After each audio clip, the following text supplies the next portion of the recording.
My name is Harish Khare, and I am the chair of the Media Foundation, which some of you know is one of the oldest, probably the oldest media group. We date ourselves back to post-emergency when Mr. 𝗍𝗵𝗶𝗶𝗀𝗲 and many others of like-minded journalists were aghast and alarmed at the speed at which the media or the most of the established media gave in to the demands of the policemen and the politician. So since then, Media Foundation has been a platform for group of like-minded individuals, and we do a few activities, including we award the 𝗗𝗵𝗶𝗶𝗀𝗲 award for the best woman journalist of the year. Then we, after Mr. Varghese death, we have a Varghese Memorial Lecture every year. And of late, we have added this media dialogue, which we try to, on which issues of burning issues or relevant issues concerning the whole gamut of freedom of speech and expression, we try to talk about it. So today we are talking about digital media and challenges before it, and I will hand over the proceedings to Shailaja Bajpai, who, as we know, is one of our senior most yes. What should we say?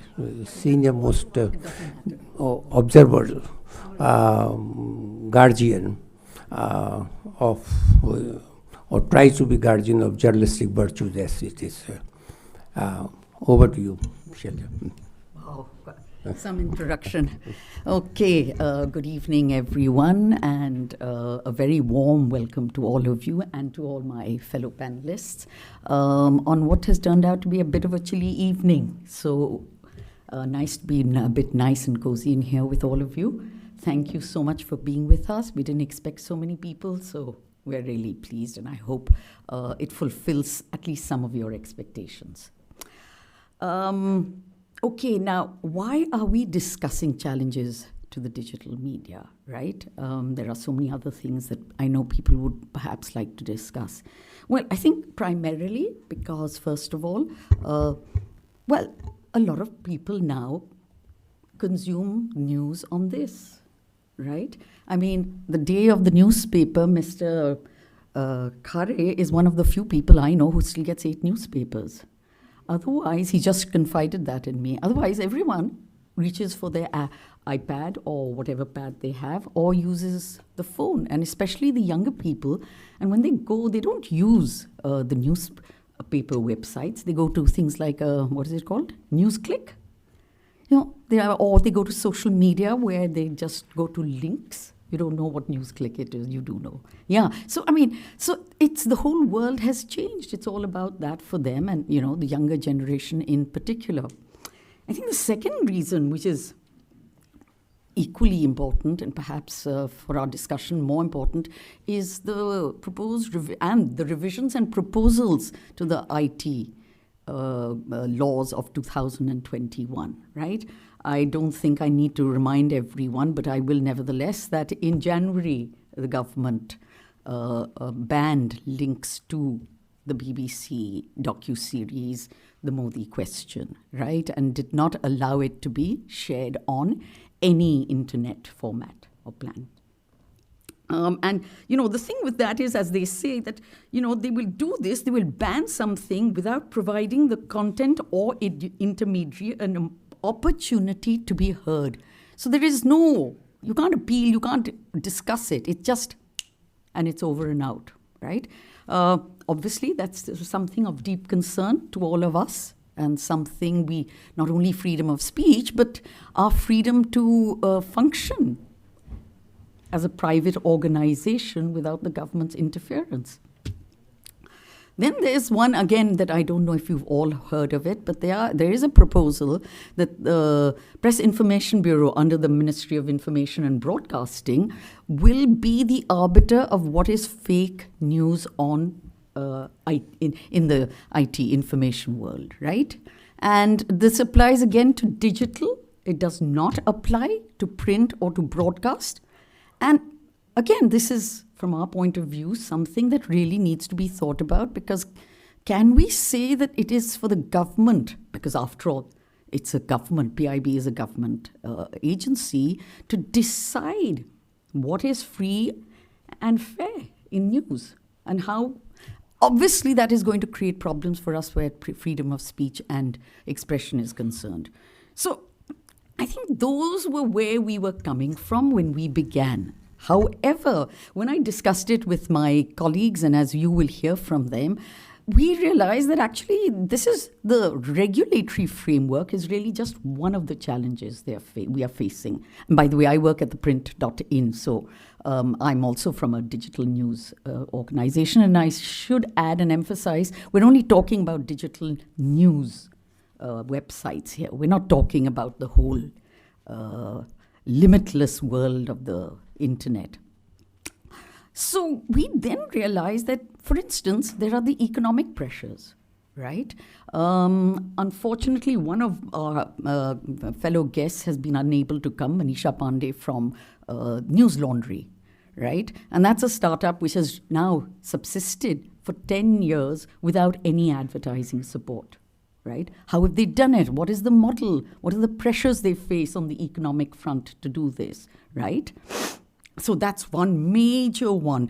And, again, it's very different from what we all now like to call legacy journalism, right? Traditional newspapers or even the broadcast media, they are either supported by big industrial houses or they come from big houses which have a history in the media, let's say like the Times of India or the Indian Express, just to name two. So we don't have that advantage in the digital space. We don't have any such backing, most of us, right? Although, as you will hear just now, the Lallantop, I think it's self-supporting, but it does belong to the India Today group.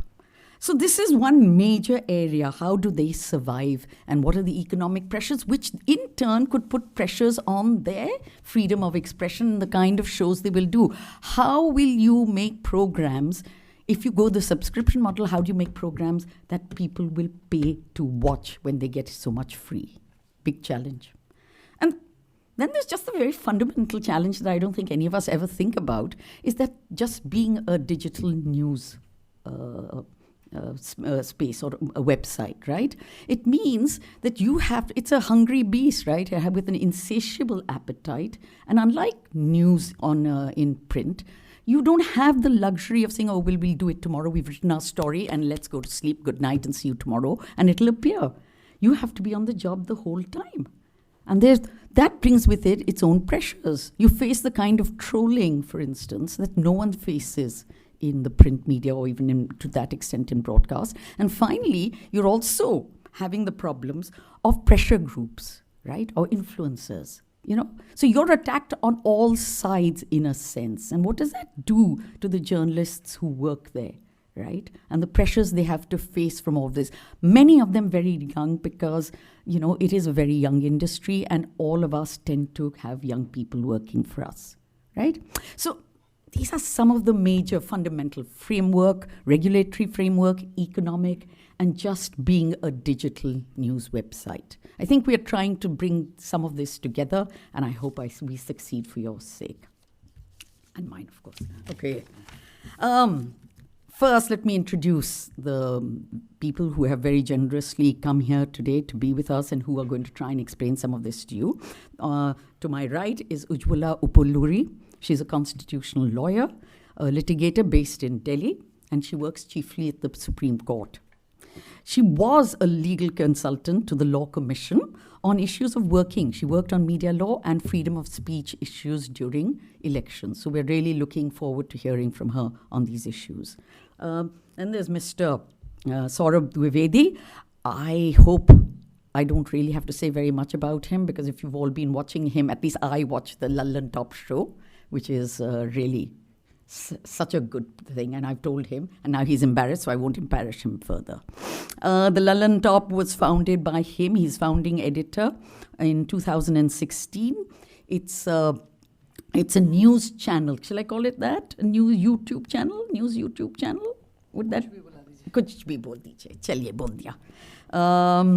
And as I said, it belongs to the India Today group, but I think it's self-financing, but he'll explain. And finally, but never least, is Vibodh Parthasarathi. He's from the Center for Culture, Media and Governance at Jamia, Millia, Islamia. And he has studied the media as it has grown, spread, and changed, and he knows more about all of that than I think most of us, certainly much more than I do. So thank you very much, all of you, for being here. I think we'll go, we're going to reverse the order. We're going to begin with the challenges of being just a digital news organization.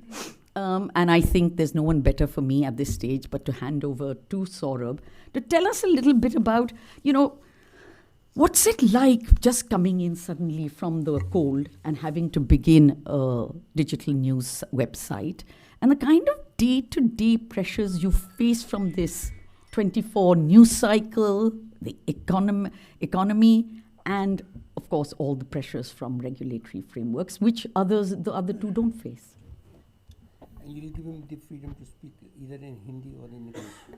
I'm no one to give anyone freedom. Yeah, of course. जी, हम लोगों को भी यही सिखाया गया कि आज़ादी कोई ऐसी चीज़ नहीं जो दी जाए. Thank you. और हो सकता है कि आप में से कुछ लोग हिंदी भाषा में उतने कंफर्टेबल ना हो. थोड़ी देर पहले खरे साहब इस बात की शिकायत भी कर रहे थे कि आजकल हिंदुस्तानी ज़बान में कोई बोलता भी है तो कमबख्त अंग्रेज़ी के इतने शब्द ले आता है कि ऐसा लगता है कि शाही टुकड़े में पत्थर निकल आया.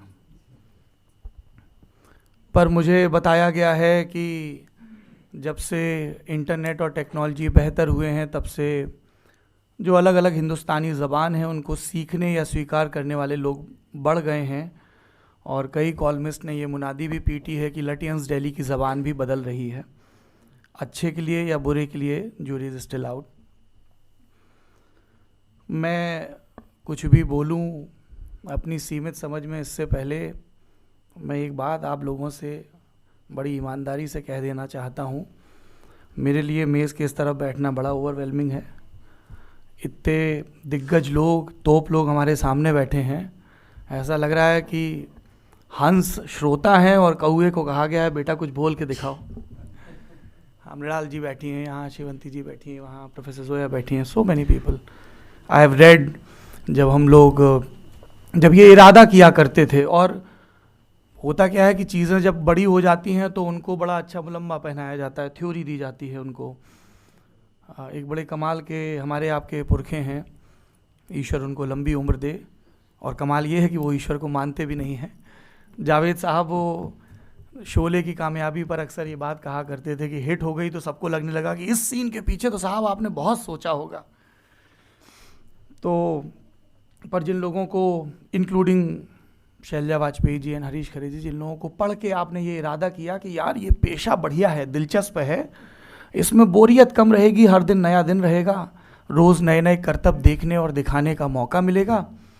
और जैसा कि कहा गया है कि शायद इतिहास का, जिसमें आजकल पोस्ट ट्रुथ का तड़का भी लगा है, पहला ड्राफ्ट लिखने का मौका भी मिले. So thank you so much for giving me this opportunity.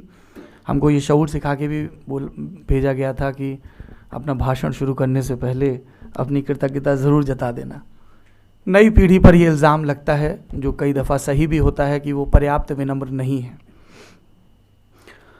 मुश्किलों पर खूब बात करूँगा, पर डिजिटल जर्नलिज्म में सिर्फ मुश्किलें नहीं हैं, बहुत मौज है. अपने वक्त का बयान बहुत भदेज़ ढंग से, बहुत रॉ, रियल और रिलेटेबल ढंग से दर्ज करने का मौका मिलता है.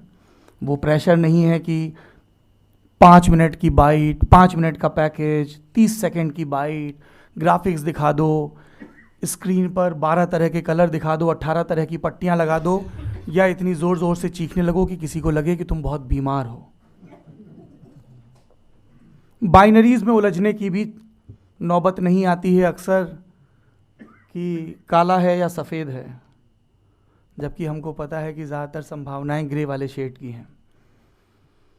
पर बहुत आनंद है, आपके पास एक मोबाइल है, एक नियत है, बिना दिल्ली से ये तय किए निकलने की कि सही और गलत क्या है, जो कि माफ़ी चाहूँगा बहुत सारे पत्रकार तय करके निकलते हैं। वो यहाँ बैठे बैठे कुछ चीज़ों को पढ़ के, कुछ बातचीतों का हिस्सा बन के, या उनके अपने जो आइडियोलॉजिकल इंक्लिनेशंस हैं उनके हिसाब से तय कर लेते हैं कि ये ही होगा, और फिर वो उसके हिस्से के सबूत जुटाने के लिए निकल पड़ते हैं। इसलिए अक्सर उनकी प्रोफेसीज़ गलत भी हुई हैं पिछले 5-8 सालों में। आप खाली जाइए, जैसे हम लोग अपनी क्लासेस में जाते थे ब्लैंक होके, खूब सारी अपनी क्वेरीज़ के साथ। हमारे प्रोफेसर्स हमें कुछ सिखाते थे कॉलेज में, फिर जेएनयू में, और ये ज़रूरी नहीं था कि हम उनसे एग्री करें, और डिसएग्री होने को ही अक्सर आपके प्रबुद्ध होने की निशानी भी माना जाता था। पटुआ तोते की तरह नहीं कि हाँ में हाँ मिला दो मास्टर साहब की, सब सही है, सब चंगा सही। तो आप जाइए, आपके पास एक मोबाइल और एक नियत है और सुनने का मादा है, और उस सुनने के लिए सही सवाल पूछने की ज़रूरत है। तो आपको लोग दिल खोलकर बताएंगे। आपको किसी शहर बरेली के बस स्टैंड पर रात के 1:30 बजे 4 भिखारने बता देंगी कि उनके गांव में क्या पहुंचा, क्या नहीं पहुंचा, प्रधान किस चीज़ में भ्रष्टाचार कर रहा है और ग्राम सचिव किस चीज़ को मजबूरी में सही कर रहा है। आप किसी गुजरात के, कच्छ के किसी सुदूर गांव में जाएंगे तो आपको कोई नमक का किसान बता देगा कि क्यों उनके लिए सबसे लंबा इंतज़ार उनके पुरखों की लाश के जलने का इंतज़ार होता है, कि पाँव में इस कदर साल दर साल नमक लगा होता है कि पूरी ठटरी, पूरा अस्थिपंजर जल जाता है, पाँव बच जाते हैं। आपका सुनने का इरादा होगा तो नदी में नाव चलाते या उसके किनारे सब्ज़ी उगाते लोग आपको बता देंगे कि उन्होंने ज़िंदगी में पहली दफ़ा किसी बालाकोट, किसी पुलवामा का नाम सुना है, और वो जो रात दिन मोबाइल पर देखते हैं उसके बाद उनको ये इल्हाम हुआ है कि भारत मजबूत हो गया है, या ये कि इस मजबूती का भरम देकर उनसे उनके हिस्से के ज़रूरी सवाल छीने जा रहे हैं। सब तरह की बातें आपको सुनने को मिलती हैं। सो आई एम ब्लेस्ड कि हम एक ऐसे प्रोफेशन में हैं जहां हम विद्वानों को घंटों सुन सकते हैं, रिकॉर्ड कर सकते हैं। इंटरनेट मीडिया के बारे में बहुत सारे मिथ क्रिएट किए जाते हैं, नई जनरेशन के बारे में भी, कि उनको साहब 10 सेकेंड 15 सेकेंड में ही सब कुछ जानना है, समय इतना शॉर्ट है कि वो सिर्फ शॉर्ट्स देखते हैं और घंटों देखते हैं, which is not true. Hindi public sphere के बारे में भी एक ये भरम बना दिया गया है, एक मिसकंसेप्शन, कि साहब उनको तो सिर्फ हिंदू मुस्लिम, इंडिया पाकिस्तान, हम अपना बम गिराएंगे तो चाइना कितना तबाह हो जाएगा या देश कितना मजबूत हो गया है, देखो G20 के चौराहों पर कितने कमल खिले हैं, इतने में ही उनकी दिलचस्पी है। जबकि हम अपने तजुर्बों से जानते हैं कि इस देश की जनता क्वाड या साउथ चाइना सी की पॉलिटिक्स में भी दिलचस्पी रखती है। इस देश की जनता साइंस के प्रोग्राम्स में, फ़िलॉसफी के प्रोग्राम्स में, पॉलिसी के प्रोग्राम्स में भी दिलचस्पी रखती है, इंटरनेशनल न्यूज़ में दिलचस्पी रखती है।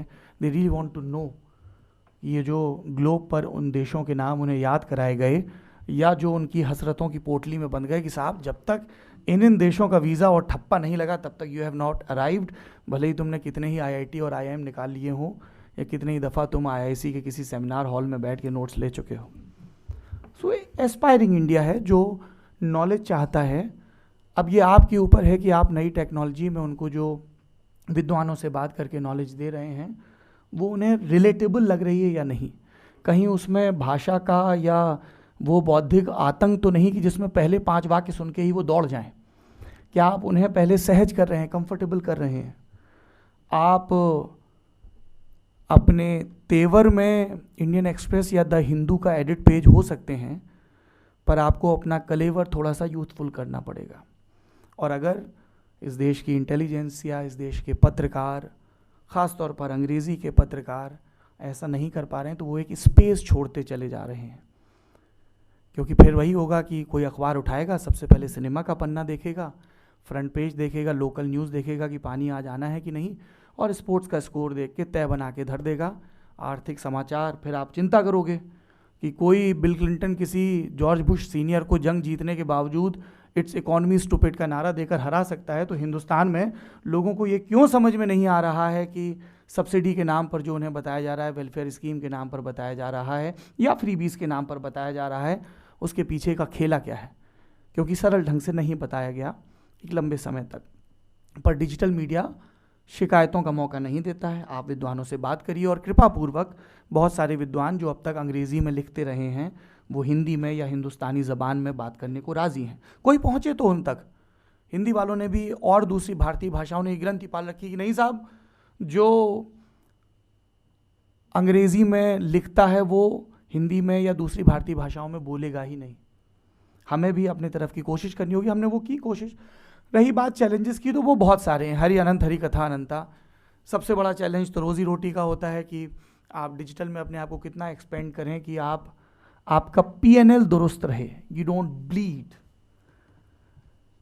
और उसमें फिर वो रेट रेस आ जाती है कि कितना क्लिक बेटिश रखें, कितना रखें कि जो प्यूरिटन्स हैं उनको बुरा भी ना लगे और जो मेजॉरिटी है उन तक आपका कंटेंट पहुंच जाए। क्योंकि आपको तमाम ट्विटर, इंस्टाग्राम, यूट्यूब और फेसबुक की एल्गो को भी समझना है और उस पर राइड करना है, उस लहर पे। आप किनारे खड़े होकर कंप्लेन नहीं कर सकते कि साहब जनता तो देखती नहीं। आपको टेक्नोलॉजी के भी डिटेल समझने हैं और अपने कंटेंट को भी वैसे डिज़ाइन करना है कि वो लोग देखें। हमारे यहाँ न्यूज़ रूम में 3 शब्द लिखे हुए हैं और वो हमारे गाइडिंग प्रिंसिपल हैं। वो 3 शब्द हिंदी के हैं, ज़्यादा मुश्किल नहीं है, आई एक्सप्लेन। 3 शब्द हैं स्पष्ट, सरल और सरस। हम जो बता रहे हैं वो हमें क्लियर है कि नहीं। कि साहब इकोनॉमिस्ट ने लिख दिया कि शॉर्ट सेलिंग हुई, फिर उसके बाद PTI की कॉपी में भी आ गया, फिर भाषा और यूनिवार्ता में भी आ गया। हमने भी लिख दिया साहब हिंडनबर्ग तो शॉर्ट सेलिंग करता है। अब ये कमबख्त बला क्या है? जब आपको नहीं पता, फ्लो में आए एक्सपर्ट, उन्होंने बोल दिया साहब कैपिटल एक्सपेंडिचर बहुत बढ़ रहा है, हमको नहीं समझ में आया। पर एंकरों को वो ढोंग करना होता है ना कि उनको सब पता है, सब पता है उनको। सेक्स से लेकर सैटेलाइट तक किसी भी विषय पे वो बात कर सकते हैं बिना पॉज के। तो स्पष्ट मतलब कि आप जो खबर लिख रहे हैं और बोल रहे हैं वो आपको क्लियर होनी चाहिए। जब तक क्लियर नहीं है मत बोलिए। एक भी शब्द आपके बयान में ऐसा नहीं आना चाहिए जिसका अर्थ आपको नहीं पता है। दूसरा है सरल। Can you make it simple, ताकि मैं डरूं नहीं, समझ जाऊं।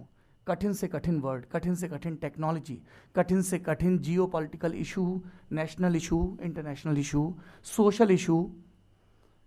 और तीसरा और सबसे चैलेंजिंग है सरस। क्या आप मज़ेदार बना सकते हैं ताकि मैं सीख भी जाऊं, समझ भी जाऊं, बिना डरे, बिना बोर हुए, बिना आतंकित हुए। इन 3 को फिक्स करने की कवायद होती है।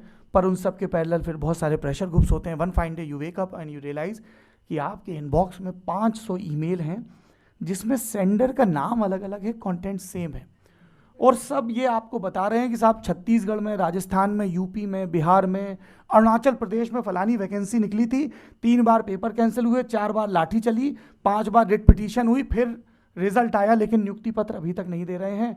इसलिए हम सब ने व्हाट्सएप पे ग्रुप बना के ये तय किया है कि हम हैशटैग चलाएंगे और तुम अगर असली मीडिया हो, बिके नहीं हो, दम है तो ये दिखाओ। इस तरह के प्रेशर ग्रुप्स हैं। इस तरह के प्रेशर ग्रुप्स हैं जो आपकी किसी स्टोरी के किसी स्क्रीनशॉट को निकालेंगे एंड प्रेशर बिल्ड करेंगे। व्हाट अबाउटरी वाले ग्रुप हैं कि 2002 पे बोल रहे हो तो 84 पे क्यों नहीं बोले, 84 पे बोल रहे हो तो 67 पे क्यों नहीं बोले, तब कहाँ थे। इतिहास बोध आता है लेकिन बड़े अलग ढंग से आता है। तो वो व्हाट अबाउटरी वाले भी हैं, वो भी प्रेशर ग्रुप चलाते हैं। फिर पॉलिटिकल पार्टियां सत्ता में आने पे रोज़गार दे पाएँ ना दे पाएँ, लेकिन सत्ता में आने के लिए IT सेल्स को खूब रोज़गार देती हैं। तो उनको अब रोज़गार के लिए ये बताना होगा ना कि साहब हम कुछ कर रहे हैं। वो आप लोगों ने बंदर वाली कहावत सुनी होगी कि बंदर को जंगल में राजा बना दिया गया। एक रोज़ लोग पहुँचे बंदर के पास, उन्होंने कहा साहब वो शेर तो फिर आ गया और वो गाय को खा रहा है, सॉरी चेंज कर लेते हैं एग्जाम्पल, भैंस को खा रहा है।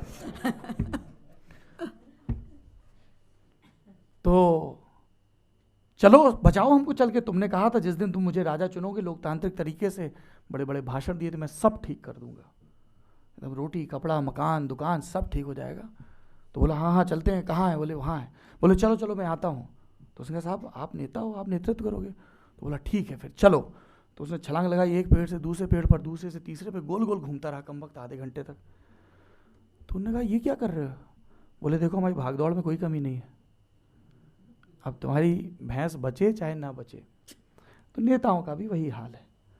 तो IT सेल वाले भी वैसे ही करते हैं, वो अपनी भागदौड़ दिखाते रहते हैं अपने अपने आकाओं को। फिर बुद्धिजीवी हैं, उनसे भी मुझे बड़ी शिकायत है। सबसे बड़ी शिकायत तो ये है कि इस देश के जो सबसे अच्छे ब्रेन हैं, उन्होंने इस देश की भाषा में इंटरेक्ट करना नहीं चुना।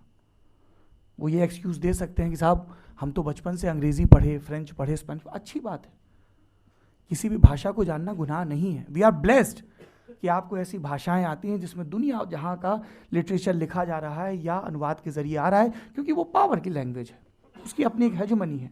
लैंग्वेज डिस्कोर्स को लेके बहुत सारी बातें कही गई, पर वो जिन स्टेट से आते हैं, जिन मादरी ज़बानों से आते हैं, उन्होंने उनकी फ़िक्र नहीं की। तो भारतीय भाषाओं में पढ़ने लिखने वालों के हिस्से क्या आया? वही जो आप सरोजनी या किसी बाज़ार में जाते हो और दूसरी या तीसरी बार बिकने वाली T-शर्ट में आता है। रंग उड़ा होता है, कुछ छेद होते हैं और कुछ झूठ होते हैं जो उन T-शर्ट्स को बेचते समय आपको बताए जाते हैं। तो वहाँ से भी ये मुश्किल रही कि या तो ज्ञान की भाषा बहुत कठिन है, या वो आम आदमी की ज़िंदगी में है नहीं, और है भी तो इतना कठिन है कि आप पढ़े खुदा बाँचे। तो वो वाली दिक्कत आती है। प्रेशर ग्रुप्स के अलावा नंबर्स का प्रेशर रहता है, PNL का प्रेशर रहता है, पर मुझे लगता है कि बहुत मौजूद जर्नलिज्म करके भी, खूब हिस्ट्री ज्योग्राफी बता के भी आप अपने व्यूअर्स को अच्छा कंटेंट दे सकते हैं, जिसको लोग लाखों और करोड़ों की तादाद में देखते, पढ़ते और सुनते हैं। एक आखिरी चीज़, बहुत वक्त ले लिया, माफ़ी। नहीं बोलिए। एक बार जब हमारे दिमाग में ये आ जाता है ना कि वी हैव अराइव्ड, तो हम हो जाते हैं जड़ और भूल जाते हैं कि चेतन होना क्या है। अब तो मैं बड़ा आदमी बन गया हूँ ना, संपादक हो गया हूँ, IIC में बुलाया जा रहा हूँ कॉन्फ्रेंस में। अब मुझे और पढ़ने की ज़रूरत नहीं है, अब मैं किसी शिलाखंड पर बैठे पैगंबर की तरह सिर्फ प्रवचन बाँचूंगा। ये भी बड़ी समस्या है। अगर आप रोज़ नई किताबें नहीं पढ़ रहे हैं, अपने आप को संशय से घिरा नहीं पा रहे हैं, अपने आप को चैलेंज नहीं कर रहे हैं, क्योंकि दुनिया में रोज़ कमाल हो रहे हैं, अद्भुत चीज़ें हैं जानने को, तो फिर आप बतौर संपादक डाउन द लाइन कैसे इंटरेक्ट करेंगे? अगर आप सिर्फ अपनी एग्जीक्यूटिव एडिटर्स की कोठरी से घिरे हैं, आपकी चिंताएं सिर्फ ये हैं कि आप किन बड़े लोगों से मिल रहे हैं, जिनसे मिलना बहुत ज़रूरी है, पर उस चक्कर में आप ज़मीन का बयान सुनना भूल गए। आपको पता ही नहीं है कि आपके न्यूज़ रूम में जो 18-20 साल के इंटर्न हैं, 22 साल के सब एडिटर हैं, उनके कंसर्न्स क्या हैं, उनकी इकॉनमी क्या है, वो क्या पढ़ लिख देख रहे हैं, या आप उनको ट्रेन नहीं कर रहे हैं, तैयार नहीं कर रहे हैं, क्योंकि आपने मान लिया कि साहब ये तो शॉर्ट्स वाली जनरेशन है, रील वाली जनरेशन है, they are not into serious shit as they say millennials. तो वो एक गड़बड़ हो जाती है। पर इन सब से इतर ये एक बहुत कमाल का वक्त है, टेक्नोलॉजी है, कोई ChatGPT किसी की नौकरी नहीं खाने वाला है। दुनिया की टेक्नोलॉजी कितनी भी आगे बढ़ जाए, वो कभी भी ह्यूमन इंटरवेंशन और ह्यूमन कॉम्प्लेक्स एल्गो को रिप्लेस नहीं कर सकती है।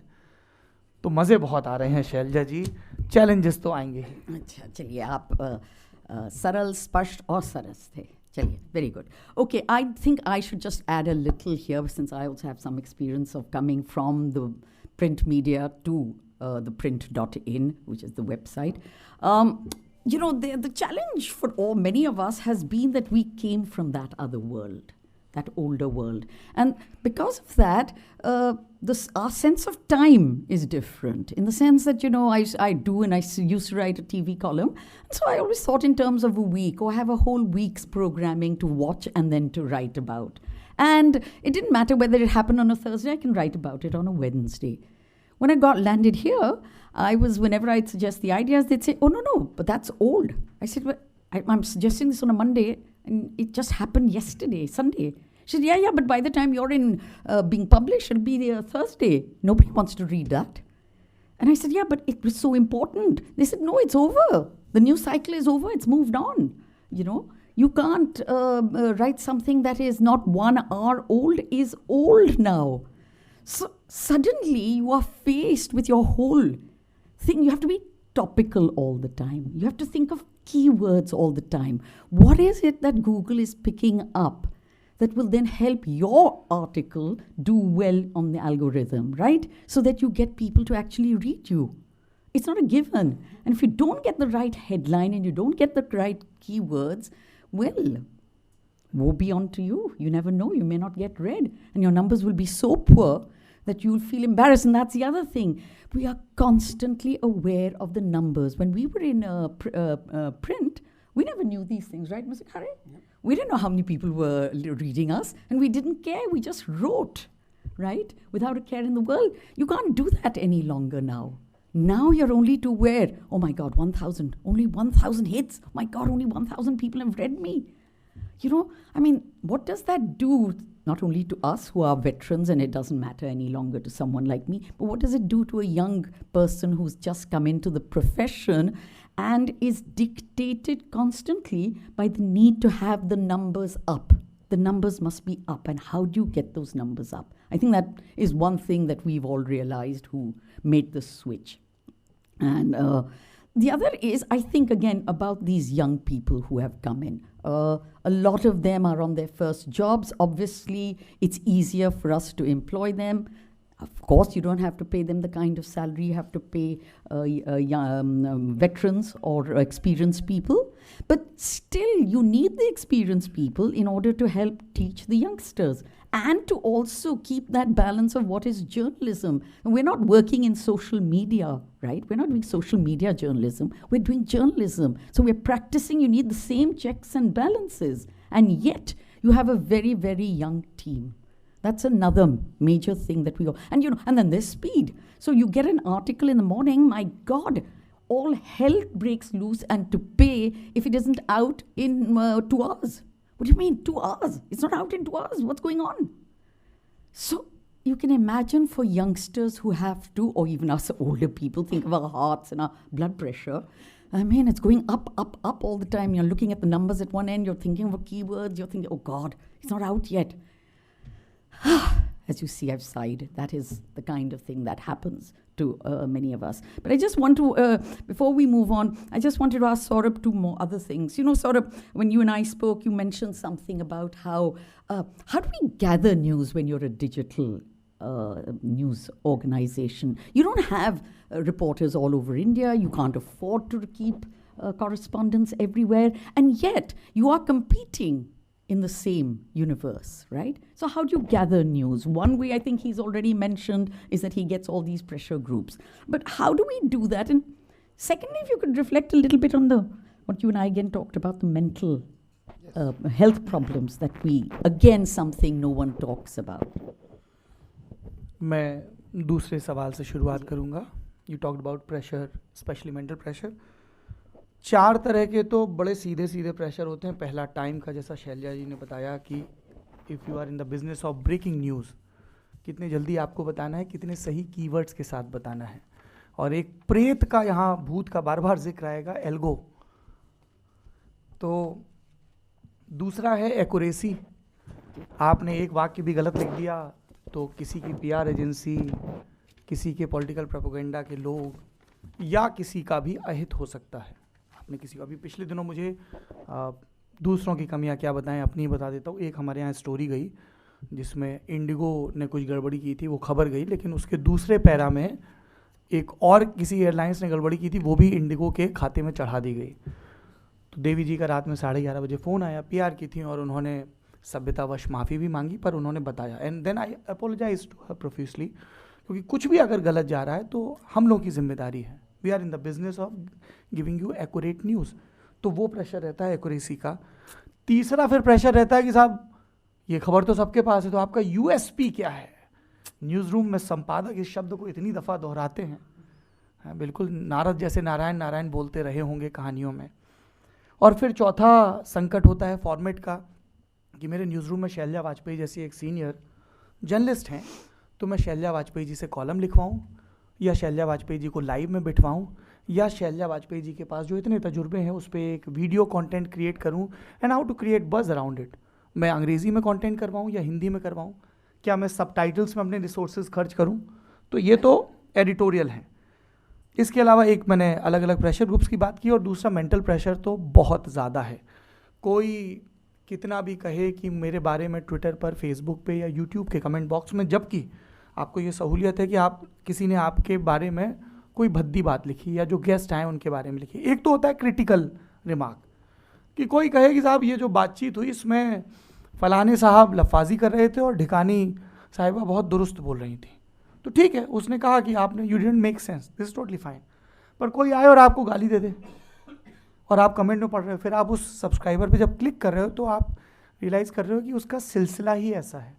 वो चुन चुन के आपके या तमाम दूसरे लोगों के वीडियोस पे जाता है और वहाँ पे अपने हिस्से का, उसकी जो कुंठा है वो उड़ेलता है। तो अब ऐसे में आपके ऊपर कायदे से तो आपको उसके लिए एम्पैथी महसूस करनी चाहिए, क्योंकि हमारे आपके एक पुरखे क्राइस्ट साहब कह गए हैं, पाप से घृणा करो, पापी से नहीं।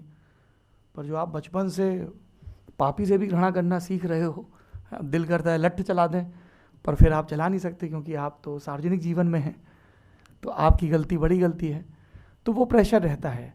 कोई आपको रैंडम ईमेल भेजता है, किसी भी तरह की थ्रेट देता है। संपादकों के, हमारे जैसे लोगों के प्रेशर होते हैं कि ये खबर क्यों नहीं परफॉर्म कर रही, ये वीडियो क्यों नहीं चल रहा, इसकी एडिटिंग ठीक से क्यों नहीं हुई, इसका डिस्क्रिप्शन क्यों नहीं दिया गया, इसके टैग्स क्यों नहीं है। क्योंकि हमको भी साल के आखिरी में PNL लेके बैठना है और ये भी चिंता करनी है कि परंपरागत रूप से भारत में जो भाषा के पत्रकार हैं उनका सैलरी स्ट्रक्चर पुअर ना हो। अगर इंडियन एक्सप्रेस वाले अपने ट्रेनी को 30,000 रुपये देते हैं तो जनसत्ता वालों को भी उतना मिले। अगर टाइम्स ऑफ इंडिया वाले 35 देते हैं तो नवभारत टाइम्स को भी इतना मिले, क्योंकि भाषा से तो हैसियत तय नहीं होगी। और मकान मालिक भी ये पूछता नहीं है कि तुम हिंदी के अखबार में हो तो तुम्हें सस्ते किराए पे कमरा दे दूंगा, और अंग्रेज़ी वाले हो ना, वो कहीं किसी पब बार रेस्तरां में जाते हैं तो भी उनसे पूछा जाता है कि अच्छा हिंदी वाले हो कोई बात नहीं 10% एक्स्ट्रा, मराठी वाले हो 15% एक्स्ट्रा। और इसको लेके न्यूज़ रूम में सजगता नहीं है। इसलिए जब हम लोग यंग गन्स को हायर करते हैं तो हम ये देखते हैं कि उनके एंजाइटी इश्यूज़, उनके प्रेशर इश्यूज़, उनके पीयर इश्यूज़ बहुत अलग हैं। And I want to honestly confess this that news rooms are not prepared for it. हम बहुत खुल के बात नहीं करते हैं, और अगर कोई इसके बारे में बात करता है तो हमें लगता है कि यार ये गलत आ गया, अब तो ये एसेट नहीं लायबिलिटी है, because he is talking about it. हाथ पाँव की चोट लग जाए ठीक है, कोविड के दौरान हमने बहुत सारे आर्टिकल छाप दिए, वीडियो कर लिए एम्पैथी के ऊपर, करुणा के ऊपर, मेंटल हेल्थ के ऊपर, पर वो ना हमारे घरों में ना हमारे न्यूज़ रूम में प्रैक्टिस में आया है। ऐसे में मैं अपने आप को जो चीज़ कहता हूँ, यहाँ कुछ यंग जर्नलिस्ट भी बैठे हैं या मीडिया के अध्येता, उनको कहूँगा आखिरी में आप एक बुज़ुर्ग हुए कार्ल सीगल, उनको याद करिए। उन्होंने एक बड़ी लल्लनटॉप थ्योरी दी है, पेल ब्लू डॉट थ्योरी, या फिर जैसा ऋषिकेश के घाटों पर लिखा रहता है एक दिन मर जाओगे सब ठीक हो जाएगा। इसलिए किसी ट्रोल का बहुत वजन नहीं लेना है। They will not define your journalism और योर वर्च्यूज़, वो आपको डिफाइन करना है। और पेल ब्लू डॉट थ्योरी देखिए, आसमान में ब्रह्मांड में एक टिमटिमाता हुआ बिंदु है जिसको धरती कहा जाता है, जो लगातार घूम रही है। तुमसे पहले बहुत आए, तुम्हारे बाद बहुत आएंगे। तो अपना काम करते रहिए और उतनी ईमानदारी से करते रहिए कि रात में सोने के लिए नींद की दवाई न लेनी पड़े। Thank you. Acha, Vibodh, if I may come to you now for a minute. You know, you had discussed something with me which I think is very interesting for everyone, about the fact that there are really two competing markets here, right, in this digital space. One is the market of sort of formal information, right, which we all, I hope, like to think we are part of. But there's the equally important one of the market for gossip, for misinformation, disinformation, call it what you will. And which of the two actually is out, you know, in the ascendancy? And we all know the answer to that one. It's the latter. It's the world of gossip and information and disinformation, I beg your pardon. So I was just wondering if you could just share some thoughts on this and, you know, how it's a challenge for us. Yeah, thanks, Shailaja. So just to sort of recap on where this conversation was coming from. So I think traditionally we've had these sort of two markets of information. Yeah. One is, of course, that which is flowing from the state, and the other one which is then flowing from professional news organizations. Yeah. So the market for kind of administrative information and the sort of market for professional news. Yeah. And the space for professional sort of news then expanded tremendously when broadcasting was deregulated. Yeah. So that space perhaps grew and in many cases outgrew the space for administrative information. Yeah. But sort of below all this, for a long period of time always, there's been this other smaller space for gossip, rumor, grapevine, falsity, and so on and so forth. Yeah. That information market was traditionally very localized, yeah. Okay, and highly sort of fragmented across the territory. Yeah. With the advent of digital and mobile media, that's a space which has grown tremendously. Yeah. So starting off with SMS, Facebook, Twitter, WhatsApp. Yeah. That sort of market has grown both in volume and in velocity. Yeah. And therefore, there are these sort of two big markets which are kind of competing for our attention. Yeah. There is this market of information which is coming out from the formal news setup, and there is this sort of market coming from information based by sort of public or societal sort of sources. Of course, the first, the formal news market does often pick elements from the latter, and that's how perhaps aspects of rumor and gossip enter the mainstream professional news circuits. Yeah. But also conversely, there are some aspects of information produced from the formal news structure that also penetrate the markets of gossip and rumor and so on and so forth. Yeah. But nevertheless, in this sort of battle for our attention, these two big markets are competing. Yeah. I'm not calling the kind of sort of societal / public market professional, non-professional, because it has become professional over a long period of time. I'm not calling it non-formal, because it has got formalized again at different moments of time. Yeah. But there are essentially different kinds of aspirations and motivations which are driving these two markets. Yeah. The professional news market, to some extent, is at a disadvantage, is what I would argue. Yeah. And that's largely because with digitization, it's relying on the same mechanisms that are being used by this public societal kind of market. Yeah. Okay. So I think for me, the big sort of question is that how does journalism respond to this totally new and extremely large market of information? Yeah. Both in terms of its internal operational functions, but also in terms of trying to sort of sway attention away in some way or the other from this sort of market. Yeah. And that for me is something which is I tend to sort of put to journalists. Yeah. So the question is not in terms of misinformation or disinformation which is coming out from your formal news setup. That's been happening for a long period of time. I mean, there's fair amount of research to show that misinformation and disinformation was happening in the mid-19th century in India, in newspapers, in English. Yeah. Okay, so it's a kind of that phenomena is pretty old. It's grown in velocity and volume, yeah.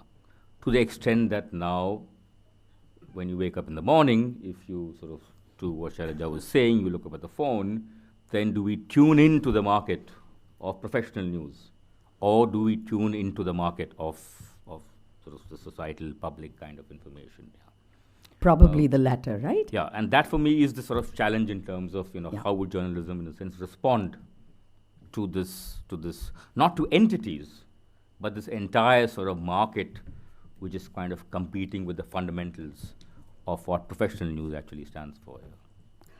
Okay, I think this sort of leads us to my bringing Ujwala in, and I really apologize for not coming to you earlier because I've been dying to. But let's go then to the regulatory framework, because we've talked a little bit about this business of falsity in news, etc. I've already spoken about some of the the IT rules. So I don't think I need to repeat those. But there was just one thing that really bothered me. One, this business that we don't, when they take off something and they say they use their emergency powers, Ujwala, then we don't have, from our point of view, what recourse do we have in instances like this, right? Because if you're running a website and they just tell you, okay, take it off. The second one is also the same thing again, that they tell you that you are, the news is fake, take it off. And do I have any way where I can challenge this, right? Or what do I do as someone who is faced with this? And the threat of it, as much as actually that it happens. And I work at the print, so I know it's happened, but I want you to speak now and share your thoughts on these. Thank you for that, Shailaja.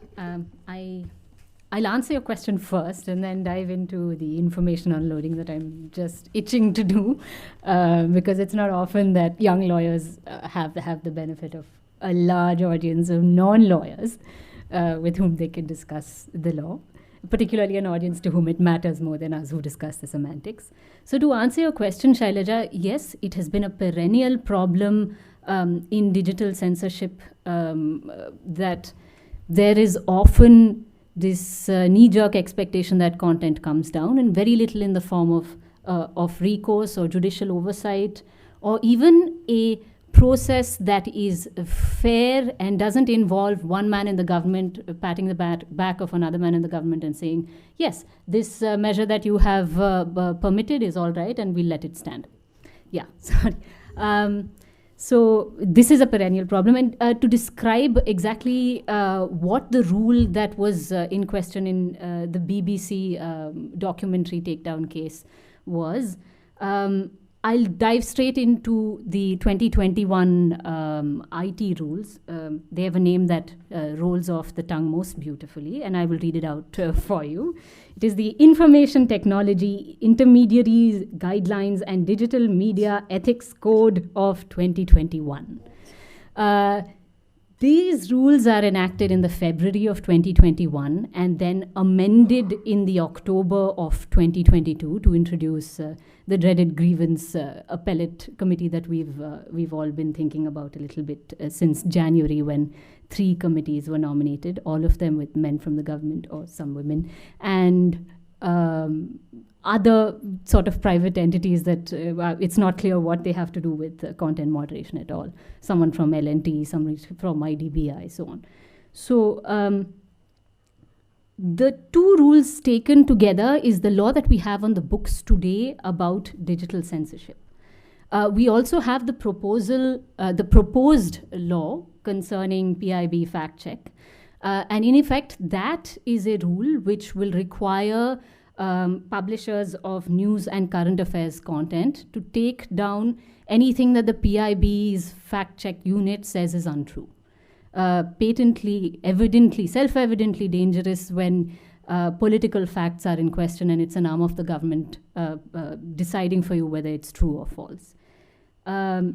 Now, the power to make these rules, and it's important to understand this because getting to the DNA of these rules will help us understand what our regulatory outlook is, and perhaps also what may be effective ways in which to challenge these rules, as some people have already started to do. So these laws are made by the central government, the Ministry of Information Technology in particular. And the 2021 rules refer to 2 subjects in relation to which the IT Act, the Information Technology Act 2000, gives the government power to legislate. So 1 is on the subject of blocking, and 2 is on the subject of intermediaries and the guidelines that can be imposed upon them. This is contained in Section 87 of that law, which has the laundry list of subjects on which the central government can make rules. Now, the reason that it's important to notice where these rules come from is because these are rules that are enacted by the unelected executive, right, by the government. These aren't passed by Parliament after being duly contested by the opposition. And when we look at both of these streams of regulation that we under the 2021 Act, there's lots of interesting things to note. So let's start at blocking. The BBC documentary is blocked under Rule 16 of these 2021 rules. And what's fascinating about Rule 16 is that it's effectively the same in its text as a Rule 9 of a blocking rule that was enacted in 2009. So that is to say, blocking rules have been with us since at least 2009. I see some faces in the room whose knowledge of this may go even further back, and I leave it to them to tell us if they can. But the 2009 rules have a Rule 9, which is the same as this rule, which both say that the central government can, in the case of an emergency where it thinks no delay is permissible, allow for an interim order to be passed by the secretary of that ministry. And that ministry in Rule 9 of the 2009 rules was the Ministry of Information Technology, where now, interestingly, it is the Ministry of I&B. So that tells us one big thing that the 2021 rules do, which is to expand the field in terms of who in the central government is thinking about content online, and include the Ministry of I&B in that framework. So that's the blocking rules. Shailaja has already pointed out to you that there's a big problem in terms of the lack of recourse there. And of course, the best that I can offer you, not a very satisfying answer, is that these laws must go. There was a sort of attempt to do this in the case of 𝗖𝗵𝗶𝗶𝗀𝗃 versus Union of India. A sort of attempt, I say, because there was a cursory consideration of Rule 69A, under which Section 69A. If I'm messing this up, I can only think. There's a cursory discussion in 𝗖𝗵𝗶𝗶𝗀𝗃 about this, not satisfactory, doesn't cover many of these problems, and that's something that we'll have to get over going forward. Then you have the rules concerning intermediaries. The rules concerning intermediaries essentially involve a system of takedowns. And the bulk of that is contained, as it always has been, including the predecessor rules of 2011, in Rule 3. Rule 3 comes in two parts. One tells you what can be blocked, and two explains one particular source of who can, taken down, I beg your pardon. And two tells you who can take down. So as to what can be blocked, there are some 8 grounds in Rule 3.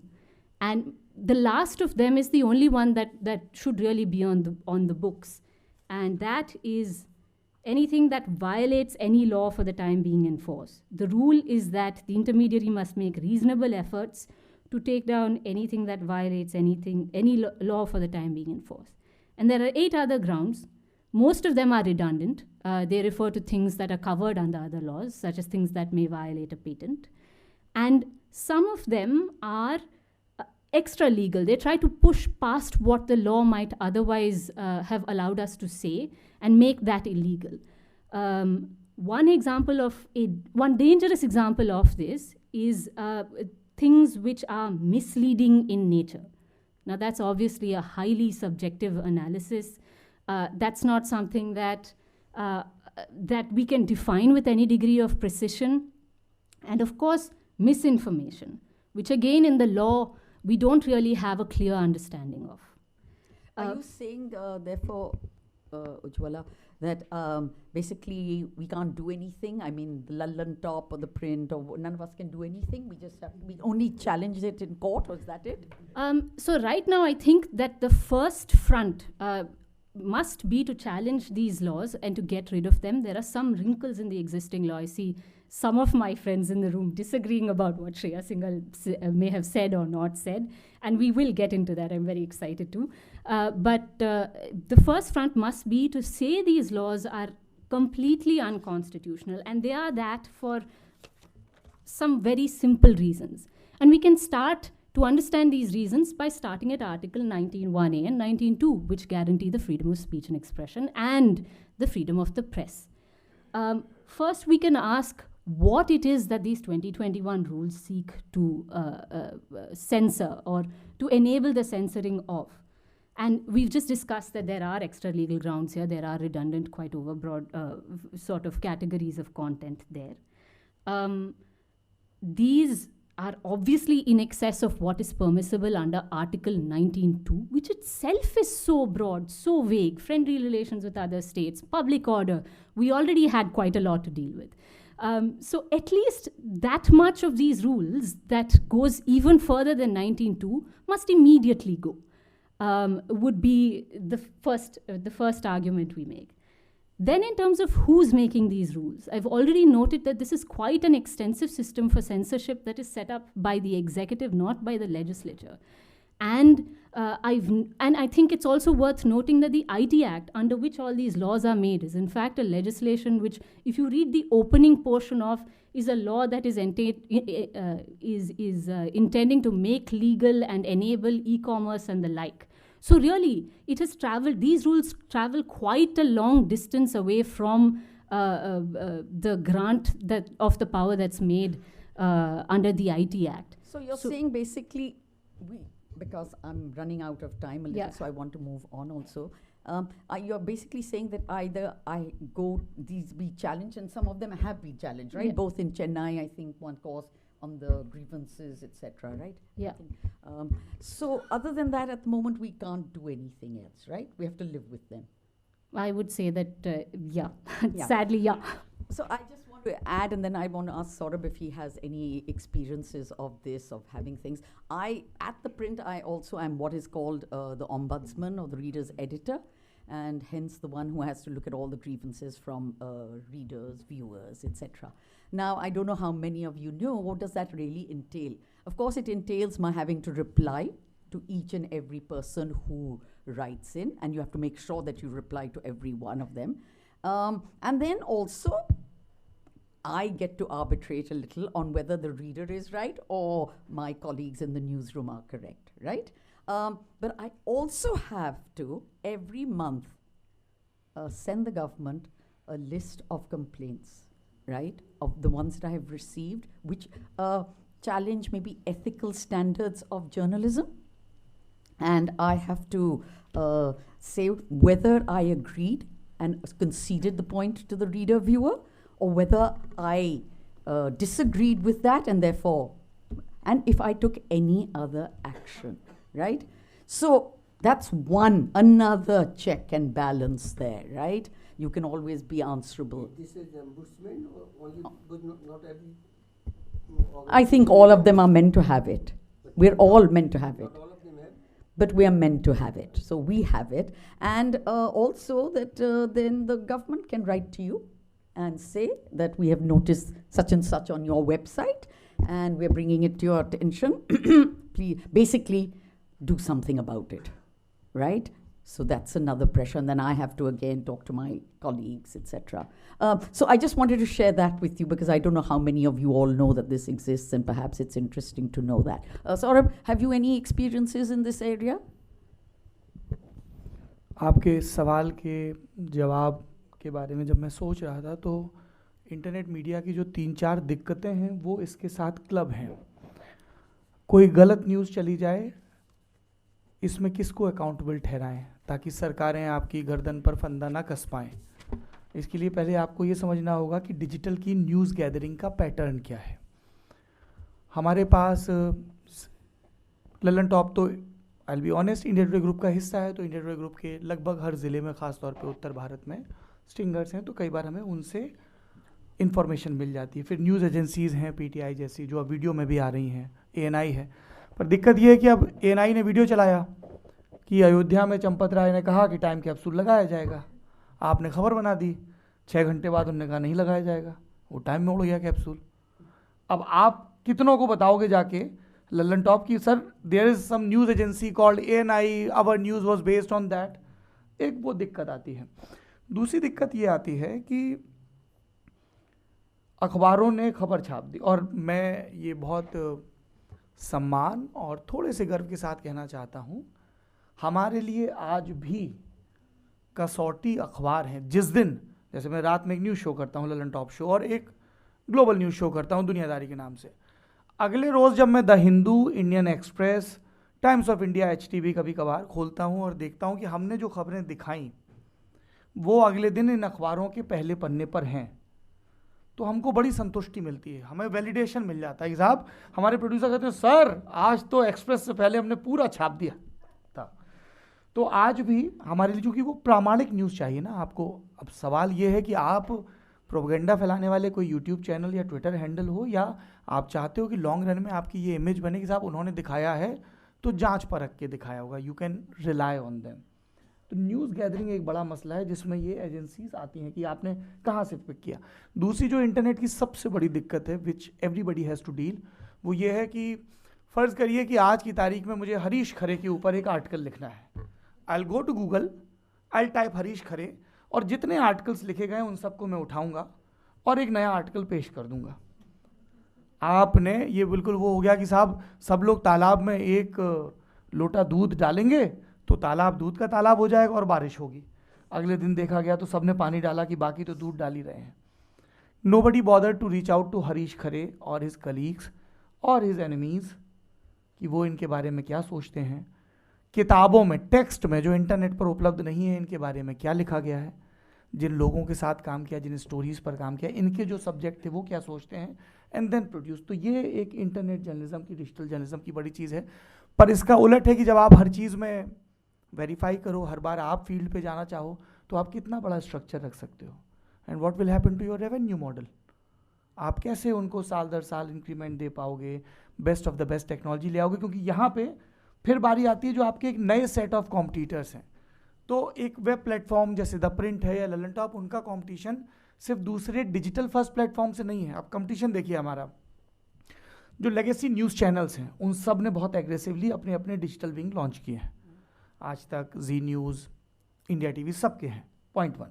जो print के channel हैं जैसे जागरण या भास्कर या express, उन्होंने अपने digital videos launch किए हैं। That's challenge number 2।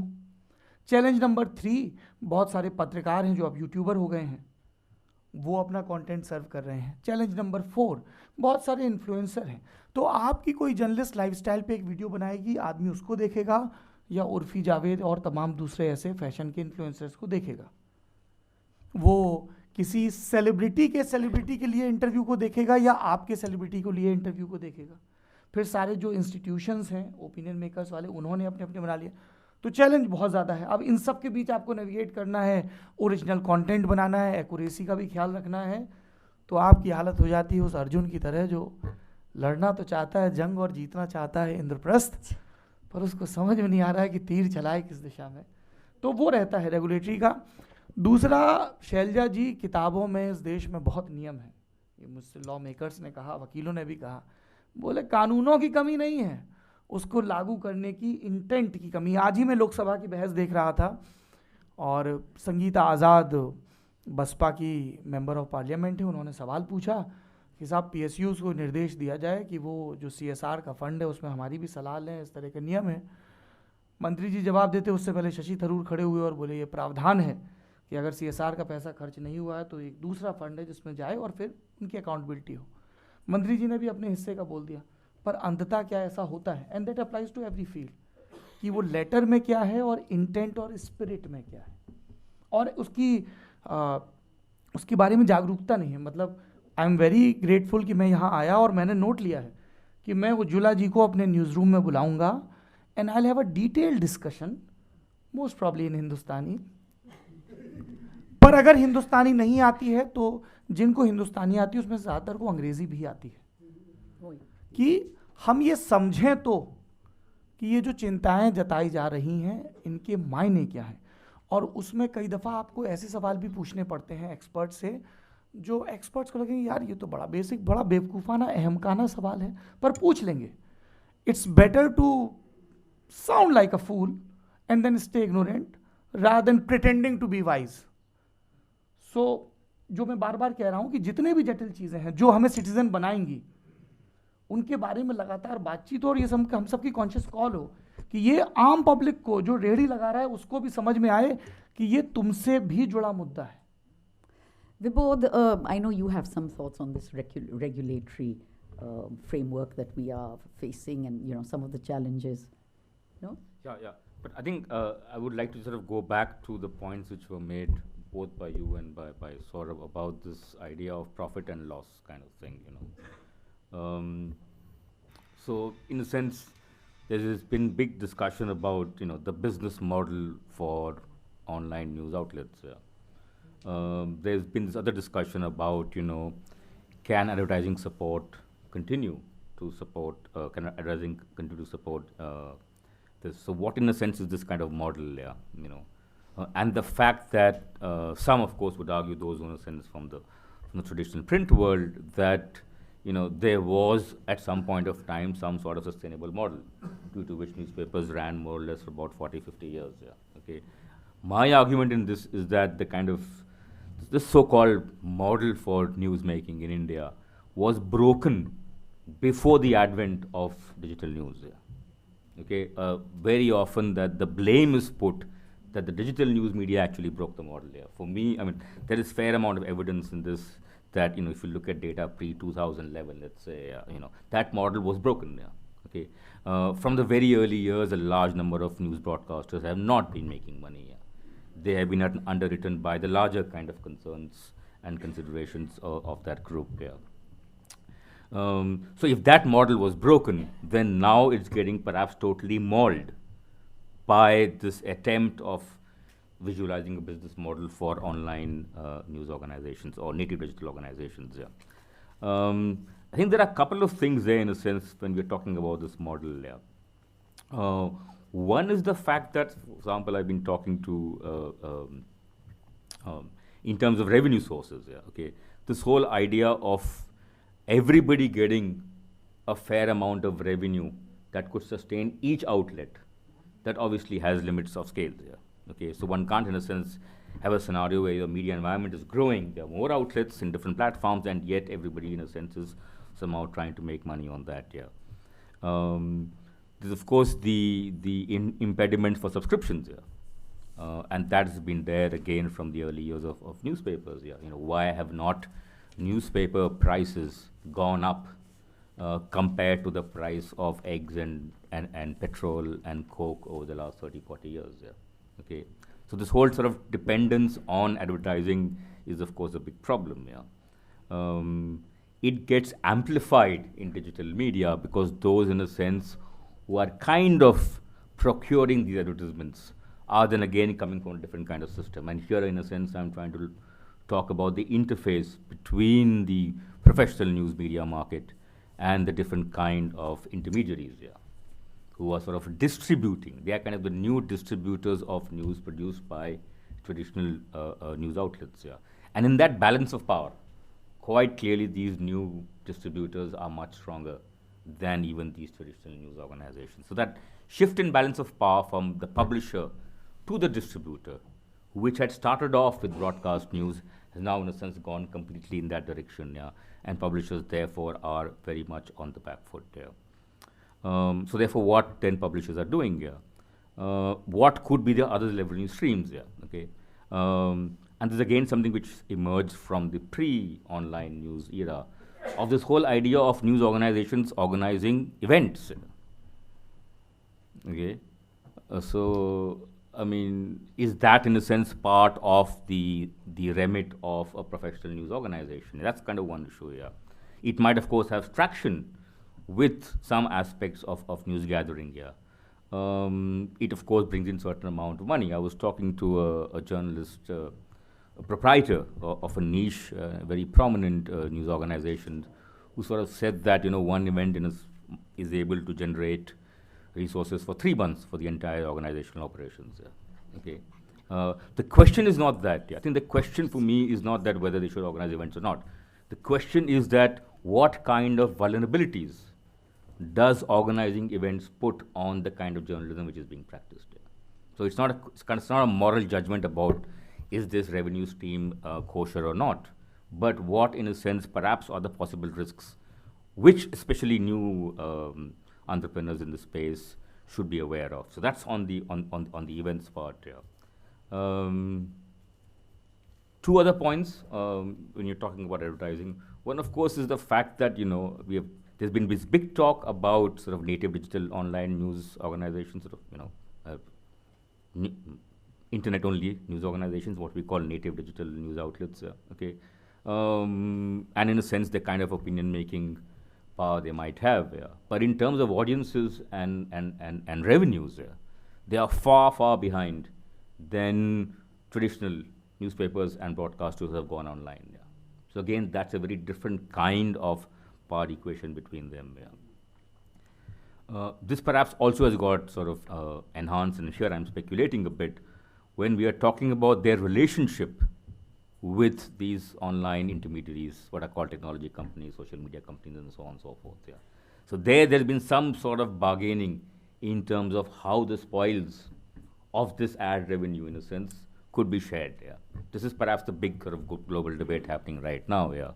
What kind of roles that governments could play, what kind of roles could trade bodies play in trying to sort of bring about some sort of a equitable share. I won't use the word just share, but an equitable share between the distributors and the publishers. If I could just interrupt you for a minute. Is it true that in Australia, in fact, they have done something on this? So the Australia is the kind of, it's the model right now, okay? It sort of it's a bit like Aadhaar is being exported to different parts of the world. That is the way in which things actually ought to be done, but there's been a tremendous criticism on that model. Can you just and the big sort of problem there is that that model is skewed against the interests of small publishers. Okay, it's a very different kind of model. How does it work exactly? The way in the distribution, it largely goes on the kind of market power of your existing kind of outlets. There's a different reason why in which this model is being discussed, or at least this framework is being discussed in France. And there, of course, it's largely based on language, because the idea there is to try and bring some sort of parity between Anglophonic and Francophonic news. Canada is perhaps the third place, but this is being tried out. So I think we should be a little bit careful about sort of thinking about these success stories at the regulatory level. And of course, then perhaps think even more carefully whether these frameworks actually are portable to a far more complex, far more informalized, far more linguistically diverse, and a far more socially equitable media market like India. Before I go back to Saurabh to say, talk to him about the economic model, I was wondering, Mr. Khare, you've been listening to all of us go on and on about the digital space, and I'm just wondering, because you have so much experience in the print media and all, what do you think about, therefore, some of the big major differences you feel that may be coming up between the two? Well, at the basic core, I don't see any difference. The pressures which we have talked about of the digital media, those pressures the print media has faced, the same responsibility the print media has faced. We talked about the credibility of the news, fact-checking. So all those, I'm not very sure how the nature of journalism, the tools of journalism have changed. But the nature of journalism remains the same, more or less. The speed, the communication, the technology, all that has changed. But, if a reader complained to the editor by postcard, which reaches the editor after 7 days from in Chennai from some small village in Salem district, or it reaches the reader's editor in 15 seconds after the news is published. The basic principle of accountability is the same. And again, the perennial issue is which every medium, whether digital or print, how do you make money? From where the revenue is going to come. So it's and what kind of balance between those who bring in the advertisements, and we know many of the Hindi journalism, how the so-called reporter is also the local blackmailer. So all those pressures are there, have always been there, will always be there. Because like politics, journalism is not free. Nobody is running a Gaushala. You wanted to say something, Vibodh, before I go to... I think just one thing, because there's been this sort of big discussion, obviously, about, you know, what has changed and what has remained the same, yeah. And I think one thing perhaps I would like to sort of, you know, urge us to think about is the fact that when you were in a sort of, you know, in a newspaper, you know, to what extent were you dependent upon the activities of your distributors in defining the kind of news that you carry, in prioritizing the kind of news that you carry? Yeah. And I think this important player which has emerged, which are known by different names, social media, tech companies, and so on and so forth, I think that play, in a sense, need to be sort of their role in reconstituting not just distribution, volume and velocity, but also in terms of what might happen inside the newsroom. Yeah. You know, the way in which visibility is provided to certain kind of stories and perhaps not so to other kind of stories. Yeah. I think that, for me, in a sense, is the big sort of difference, because digitization essentially is the matter of compressing your distributive power. I mean, Google basically decides, you know, if I get read in some ways or not. Saurabh, how do you make money? Oh, the Lallantop make money. Okay. सिर्फ जायज़ तरीक़ों से और पर्याप्त. On a serious note, जो विबोध साहब ने कहा वो बड़ा दुरुस्त है. ये हर न्यूज़रूम की सबसे बड़ी चिंता है कि अगर यूट्यूब और फेसबुक के भरोसे रहेंगे तो कमबख्त कट इतना मार देते हैं रेवेन्यू में कि वो जो एक मीम चलता है ना अक्षय कुमार का, उसका कि ये तेरा ये मेरा, फिर ये तेरा ये मेरा, उसकी गड्डी बड़ी हो जाती है, सामने वाले की छोटी, और देखने में लगता है कि बराबर बट रहा है. तो ये एक बड़ा डिस्कशन है कि हम कैसे अपने पेरेंट प्लेटफॉर्म पर, अपनी ऐप पर, अपनी वेबसाइट पर ज़्यादा से ज़्यादा ट्रैफिक लाएं, beat text readers, beat video watchers, क्योंकि वहाँ पे आप अपने वीडियो की लेंथ के हिसाब से अपने ऐड टेलर मेड कर सकते हो, आप अपना रेवेन्यू रेट डिसाइड कर सकते हो. You don't have to share your revenue with any publishing platform, but you can not change the behavioural pattern of your viewer और रीडर. और उनकी तो आदत है कि वो एक यूट्यूब पे अगर उनको सारे लोग मिल रहे हैं तो वो अलग अलग ऐप क्यों डाउनलोड करेंगे. तो एक मसला तो ये है. फिर इन प्लेटफॉर्म्स का भी मूड होता है. एक रोज़ सुबह उठते हैं ज़करबर्ग भाई साहब और तय करते हैं कि फ़ेसबुक एक फैमिली प्लेटफॉर्म है, इसलिए यहाँ पे आपके दोस्तों और रिश्तेदारों की तस्वीरें ज़्यादा दिखेंगी. दूसरे दिन वो कहते हैं कि नहीं, दुनिया तो एक बड़ा बाज़ार है, तो बहुत सारे लोग अपने प्रोडक्ट्स बेचने आ जाते हैं और आपकी फीड में वो आ जाते हैं. पर तीसरे दिन कहते हैं कि दुनिया तो सिर्फ उस पर यकीन करती है जो वो देखती है, इसलिए वीडियोस की फीड आ जाती है. फिर चौथे दिन उनको दिखता है कि अरे साहब वीडियो तो छोटे वाले चल रहे हैं. दुनिया टिकटॉक हुई जाती है बैन के पहले या बाद, किस अक्षांश और देशांतर में, किस देश में आप रहते हैं उसके हिसाब से, तो वो छोटे वीडियो पुश करना शुरू कर देते हैं. So as a publisher now you are heavily dependent on them. आपका कंटेंट बहुत अच्छा हो सकता है लेकिन उनकी एल्गो उसको पुश नहीं कर रही, despite the fact that you have taken care of all the tags, keywords, a good thumbnail, picture and a Kainchi title, and the content is good. तो इसलिए ये रस्सा. अब लेकिन दिक्कत ये कि पेरेंट प्लेटफॉर्म पे कैसे लेके आएँ. आप कितना पैसा मार्केटिंग में खर्च करें कि सामने वाले को देखिए कि नहीं साहब, इस अगर हमने ऐप को डाउनलोड नहीं किया तो जीवन व्यर्थ है. काबे जाके क्या मुंह दिखाओगे, कयामत के दिन क्या कहोगे, मोक्ष कैसे मिलेगा. तो वो मार्केटिंग में कितना खर्च करें, वो फिर रस्साकशी है. और मार्केटिंग से इतर कुछ ऐसे प्लेटफॉर्म्स भी हैं जहाँ पे आपको एक अन्नी भी नहीं मिलती है रेवेन्यू की, फिर भी आपको कंटेंट पब्लिश करना है क्योंकि आपको अपनी ब्रांड वैल्यू बिल्ड करनी है. Like Instagram and Twitter. Twitter पे मैं एक 2 मिनट 3 मिनट का वीडियो डालूंगा, 50,000 व्यू आएंगे तो मेरी परफॉर्मेंस शीट पे अच्छा दिखेगा कि मेरे इस वीडियो को यूट्यूब पर इतना, फेसबुक पे इतना, इंस्टा पे इतना और ट्विटर पे इतना व्यू मिला. लेकिन इंस्टा और ट्विटर पे तो अभी तक रेवेन्यू है नहीं. Now they are promising that they will introduce us. पर वहाँ पे फिर एलन मस्क आ गए, वो बोले पैसा दूंगा नहीं लूँगा ब्लू टिक के बदले. तो ये जो प्लेटफॉर्म पे डिपेंडेंस है ये एक बड़ा मसला है. दूसरा मसला एक दिमाग में द्वैध रहता है और संविधान सभा की वो एक डिबेट है बड़ी मशहूर बाबा साहब अम्बेडकर की दी हुई कि we are getting into a phase where 1 person is equivalent to 1 vote, वो चाहे गौतम अडानी का वोट हो या मेरे दफ्तर में काम करने वाले एक इंटर्न का वोट हो, है ना, बराबर है। पर क्या वाकई बराबर है? He question that in constitution assembly, और वो अभी भी सही है। और इसका फ्लिप साइड भी है।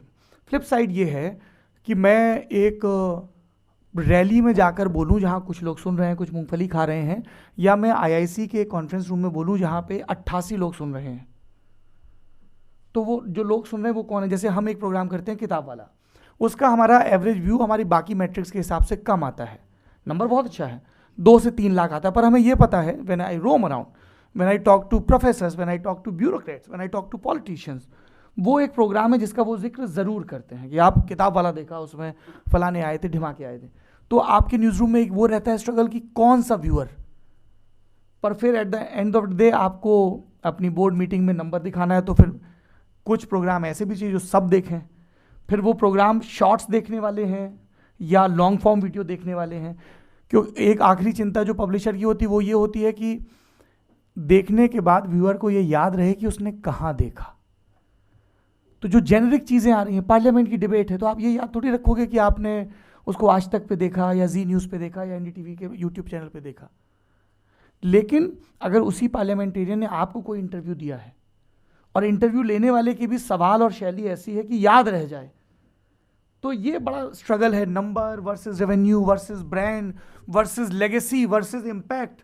आप बहुत सारी चीज़ें सोचते रहते हो और उसी मेज़ के बीच में आप ऑपरेट करते हो। And I completely agree with mister Harish Khare, at the end of the day आप प्रिंट में कर रहे हो, टीवी में कर रहे हो, जितना भी थोड़ा बहुत कर रहे हो टीवी में या डिजिटल में कर रहे हो, आप अगर जर्नलिज्म कर रहे हो, आप अगर फैक्चुअल स्टोरी टेलिंग कर रहे हो, आप अगर अपने बायस को किनारे रख के सारे व्यू पॉइंट प्रेजेंट कर रहे हो, तो ये कोई रॉकेट साइंस नहीं है, because you live and die by the stories you tell. Which would have been a very good point to end at, but I just want to add a few things, and I want her to tell us about this single case that she was speaking about, because it's a very important case in some ways, which has implications which I think we all need to understand. Before I go there, Manisha Pandey from News Laundry was not with her, but I did ask her, because, you know, News Laundry is a decade old and it does not accept any advertising, right? So I told her that, will you just tell me what's your big challenge and how do you go about it? And so I'm just going to, I think it's interesting for us to know that News Laundry is a completely ad-free news website. This is Manisha.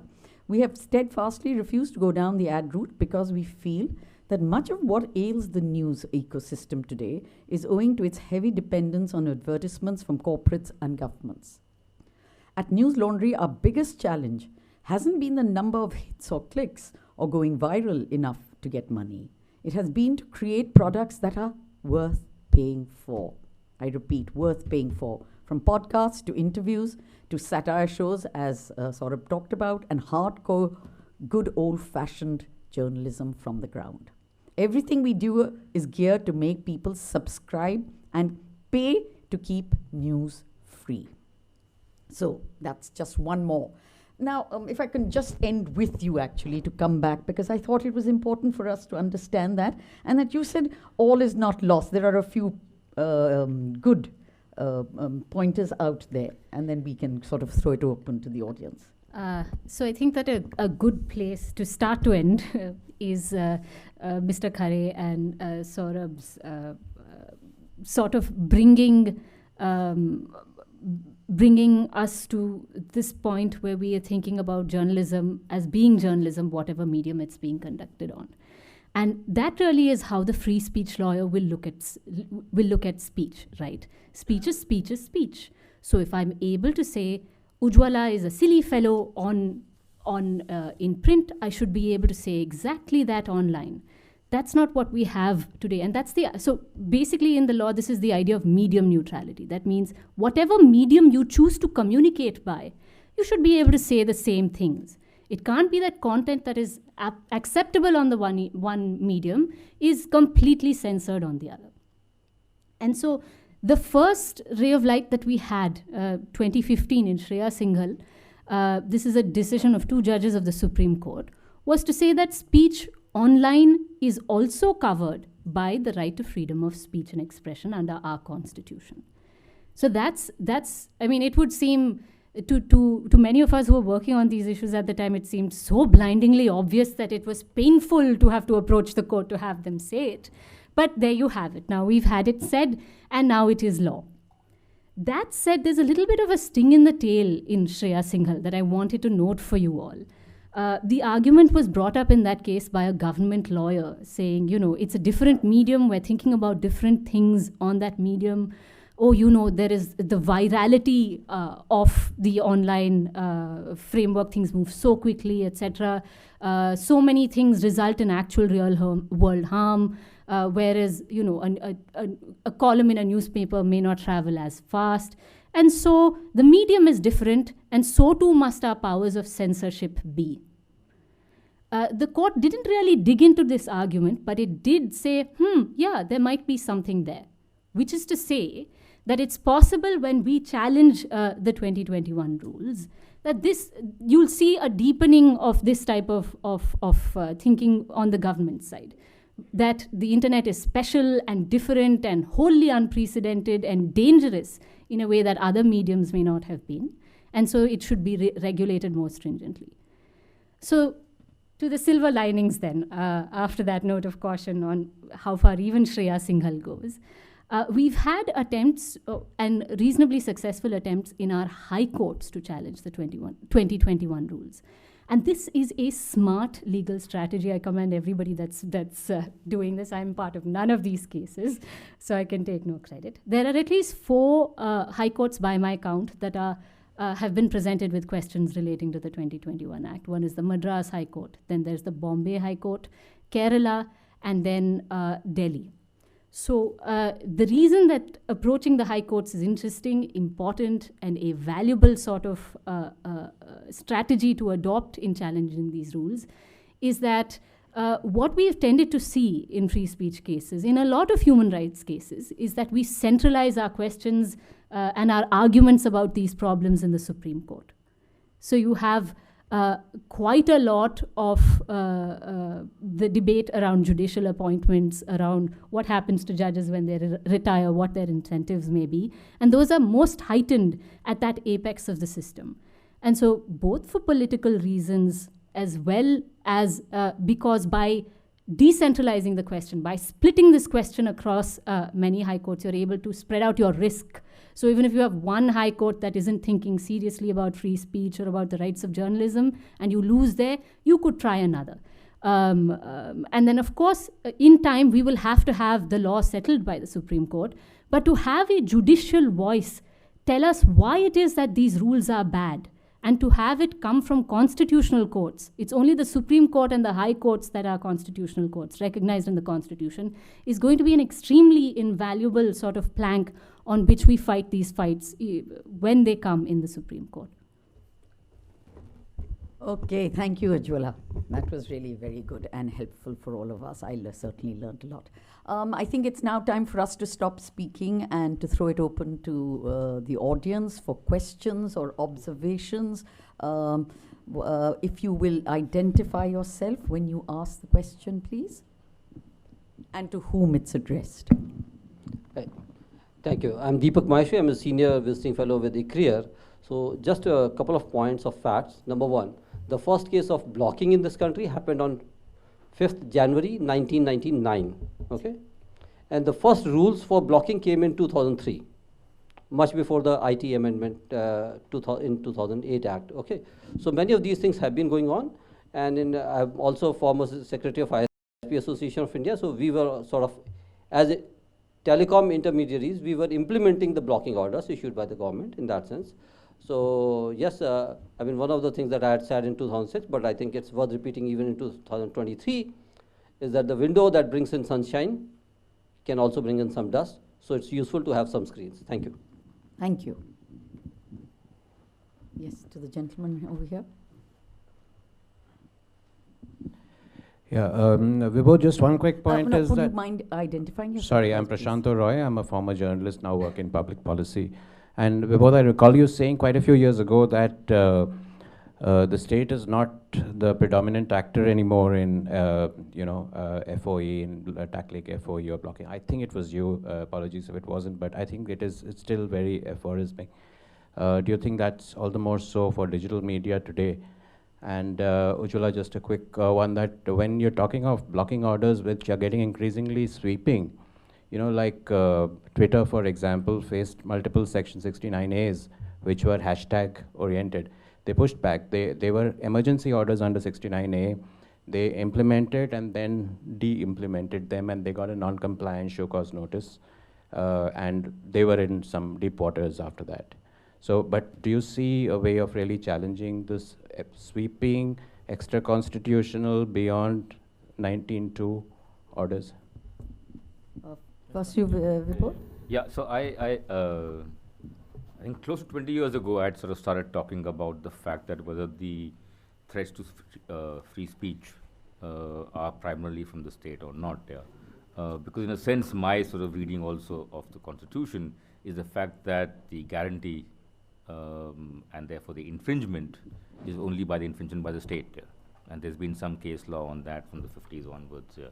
But I think with the sort of expansion of non-state actors in the press, and I'm talking about the news media alone, other kind of impediments emerged here. So the question, of course, is we're talking about then the freedom of the publisher as threatened by the state. We're then talking about the freedom of the editor as threatened by the publisher, the freedom of the editor as threatened by the advertiser, and the freedom of the journalist, as everybody here is being impeded by all these other kind of actors. So I think for me, it's a far more the freedom of speech part is far more complex, because we really need to see what kind of actors are involved and impeding what other kind of actors. Having said that, of course, yes, I think with the emergence of a highly centralized network, and that in a sense is a contradiction. The kind of threats emerging from the formal state apparatus obviously have gone not far more than expected, but more or less as anticipated. At the same time, I think that's the kind of third actor we need to keep in mind, is the fact that to a large extent these threats actually come from extra-constitutional forces, which perhaps may be tacitly supported by the state in some cases, and in many cases tacitly supported by non-state commercial actors.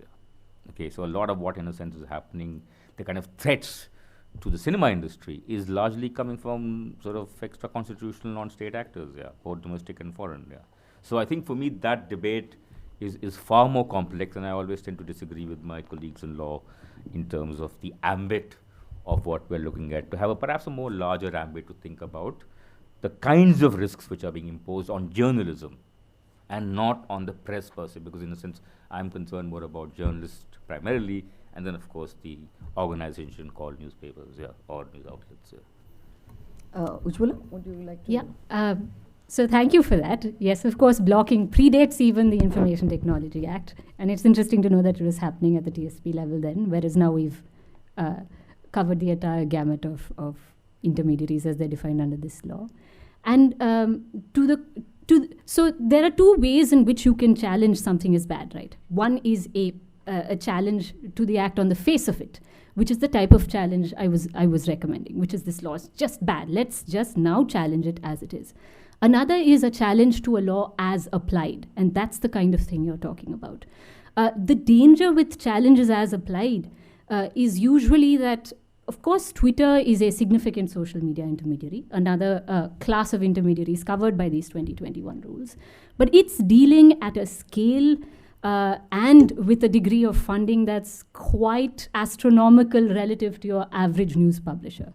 So while it is the juiciest version of the argument to do the as-applied case, I wouldn't seriously recommend it to say Saurabh if he will be my petitioner in a challenge to these rules in the near future. Questions? Shall we go to the lady over here, please? Just wait for the mic. Thanks. Please identify yourself. Yeah, hi, I'm Meghna. I'm a fellow at the 𝗖𝗵 Center. We're a technology policy focused think tank. A couple of observations and then a question for Vibodh. One, On your point of media neutrality, there is a Bombay High Court judgment that's currently holding in the arena of broadcasting that has segregated broadcasting from print and the internet, saying that because broadcasters use spectrum, public interest can be read in as a additional restriction going against Sakal and all those other judgments. While high courts are a good option, it really depends on the quality of the bench and their capacity to deal with the complex regulatory questions. Stemming from that, the other observation is, and this is for Vibodh, when you talk about, the bargaining power of intermediaries in, particularly against publishers, I mean, that is a common kind of friction that is very prevalent in broadcasting, very prevalent really in most markets, particularly in India, because we are a country of traders, a country where traders are prioritized. But the way that translates into regulation, and we saw some of it, or maybe a smidge of it emerge last year with TRAI proposing a media markets regulator. By the way, just one more thing. Your first line of defense against bad laws is consultations. So I don't know how many of you participate in consultations, but you should. Courts are the last line of defense because it goes to non-specialized judicial officers who don't know what they're dealing with most of the time, particularly when it's digital. They don't have the capacity to grapple with complex questions. So just about talking about the political economy of that and how that kind of translates into basically rent seeking for large media houses. Just wanted your opinion of how you think that would translate into, any kind of push for a media licensing framework with these intermediaries in India. And let's not forget the CCI also jumping into the fray at some point. You can take some more questions. Yeah, is there any yeah? So I had to also respond to 𝗖𝗵𝗶𝗶𝗀𝗲𝗂𝗶𝗂𝗍, but just to Could you add, please identify yourself? my name is 𝗖𝗵𝗶𝗶𝗀𝗲. I'm a journalist and a media entrepreneur. I run a publication called 𝗵𝗔𝗏. I've been doing it for 15 years now. Just wanted to add that one of the first moves to restrict digital media freedom was the restriction on foreign direct investment, which came in September 2020 or 2019, I think. And that saw Huffington Post India shutting down. That saw TechCrunch moving most of its Yahoo News also shut down in India. So that was the first one. The Section 69A is essentially about secret blocking orders. Usually they were imposed on social media platforms.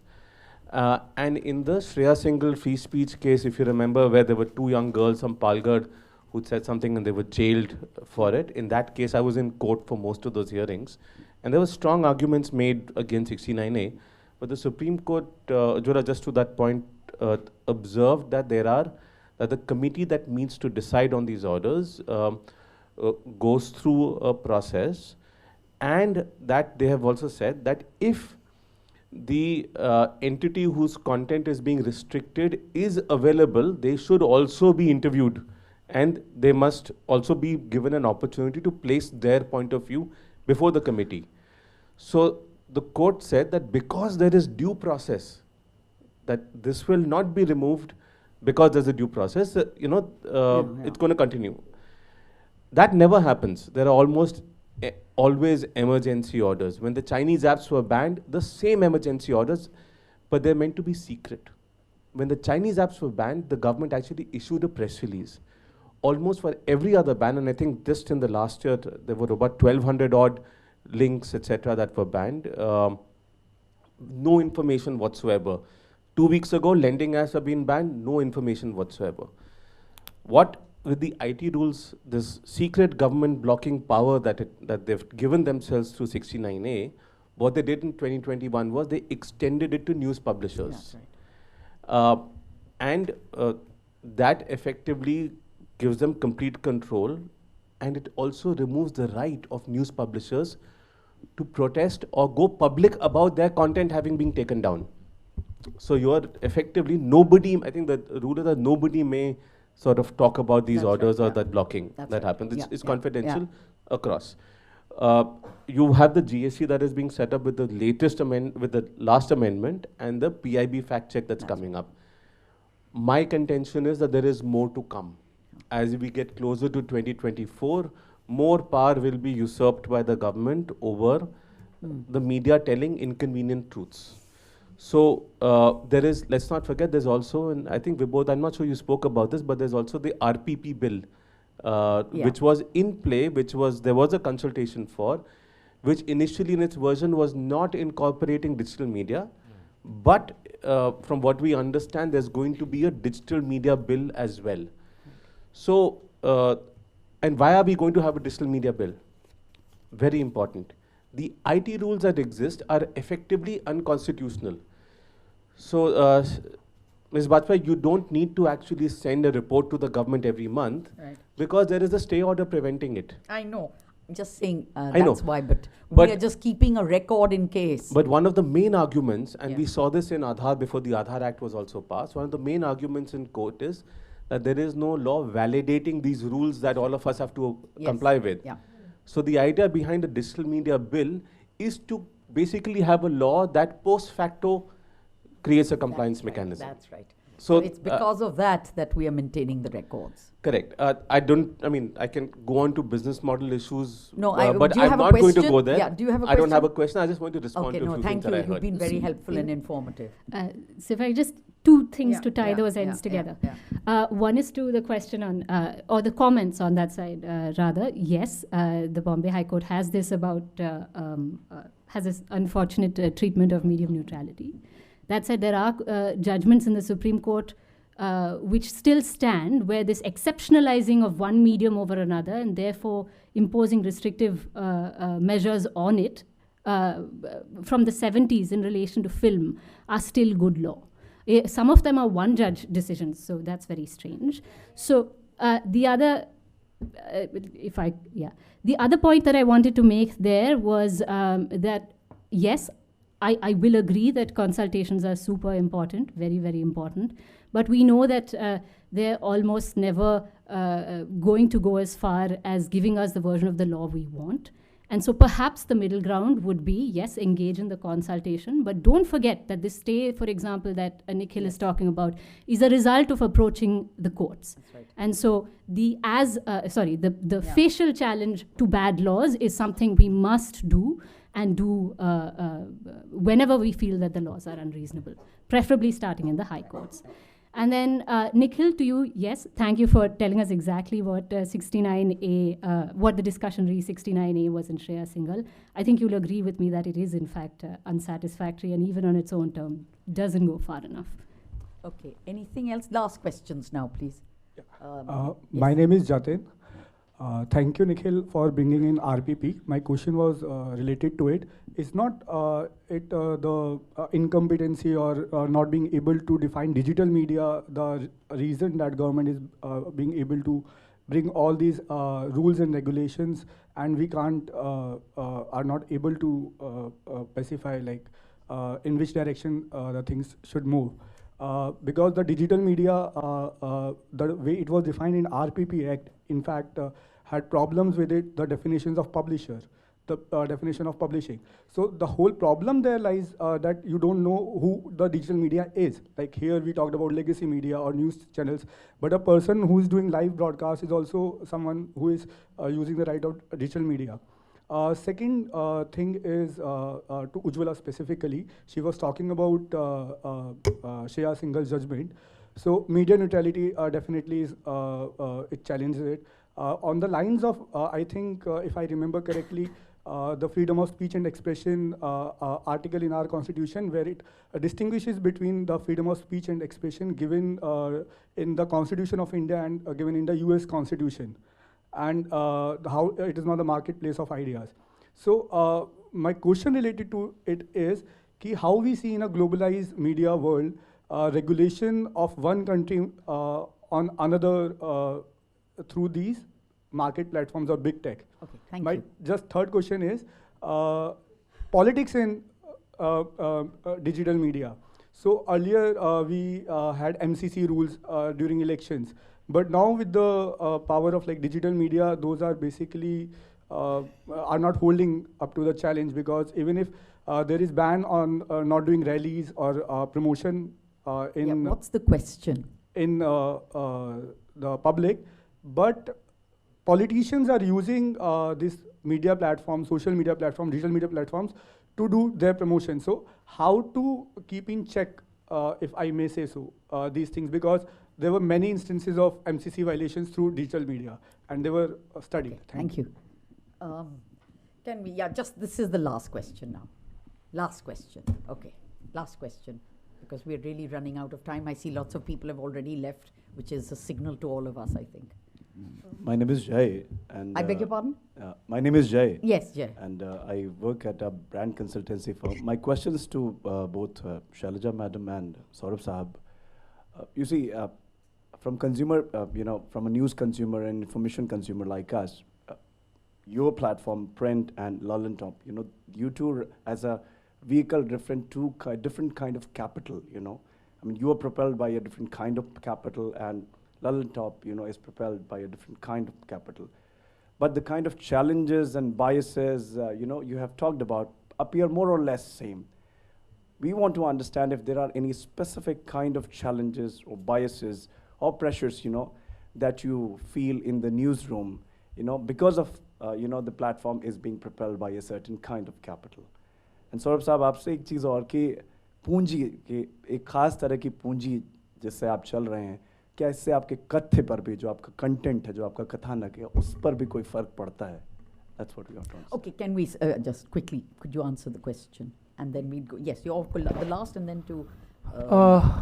ये एक pressure रहता है, ऐसा हमने सुना है कि advertisers तय करें, पर at the end of the day if you are aware कि आपकी अपनी ब्रांड आइडेंटिटी क्या है, what your brand stands for, और आप क्या लाइन लेना चाहते हो. बहुत सारे लोगों ने एक्सट्रीम लेफ्ट या एक्सट्रीम राइट लाइन ली हुई है.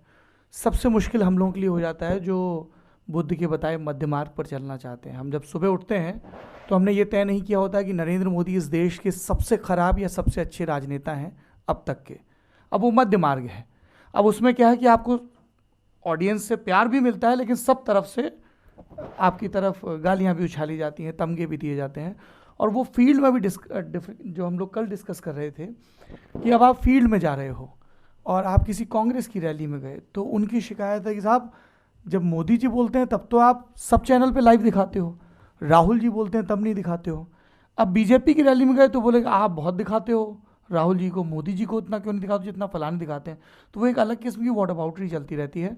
पर at the end of the day if you are truly journalist brand, जो हमें लगता है कि लल्लनटॉप है, फिर उसमें आपकी आखिरी चिंता ये होती है कि क्या मेरा कंटेंट वो इम्पैक्ट और वो फेथ जनरेट कर पा रहा है. कि आप सड़क चलो तो ज़्यादातर लोग आके ये कहें कि यार वी बिलीव इन यू, आप ऐसे ही रहना. तो जो बिगेस्ट कॉम्प्लीमेंट हमें लगता है पर्सनली वो यही है कि जब कोई कहता है यार आप बदलना मत, ये मत हो जाना और वो मत हो जाना, तो उसके बाद फिर आपको मॉनिटरी टेंशन नहीं रहता. क्योंकि eight the end of the day अगर उल्लू ऐप चल रही है मार्केट में जिसमें बहुत सारा सेमी पॉर्न कंटेंट दिखाया जा रहा है, तो at the same time movie भी चल रहा है जिसमें बहुत अच्छी डॉक्यूमेंट्रीज दिखाई जा रही हैं. अगर बहुत जिंगोइज़म को प्रमोट करती हुई एक फ़िल्म चल रही है तो द लाउडेस्ट वॉइस जैसी फिल्में या सीरीज़ भी चल रही हैं. बहुत सबको पाप को जला के राख कर दूंगा वाली टोन की अगर कंटेंट आ रहा है तो एक पौधा भी आ रहा है.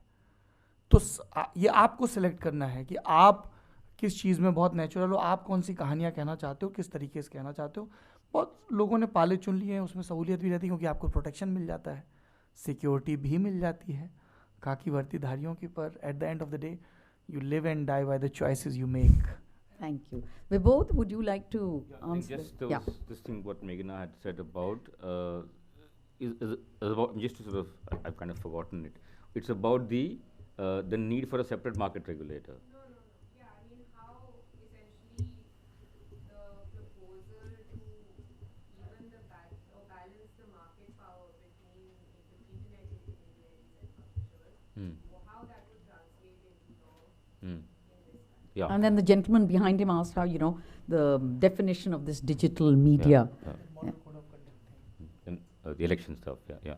Yeah, so I think the thing about the problem you've put is not purely a kind of a legal problem, because it's actually very highly intertwined with geopolitics. Yeah. So if you have two different types of actors who have a certain kind of power relationship, and one of them in a sense tends to operate in multiple jurisdictions, and that in a sense the discussions on TikTok and so on and so forth will come into that. Yeah. So for me, in a sense, that I don't think that can be resolved by kind of textbook regulatory approaches, yeah, which sort of tend to disregard that there is this kind of geopolitical scenario which is taking place here.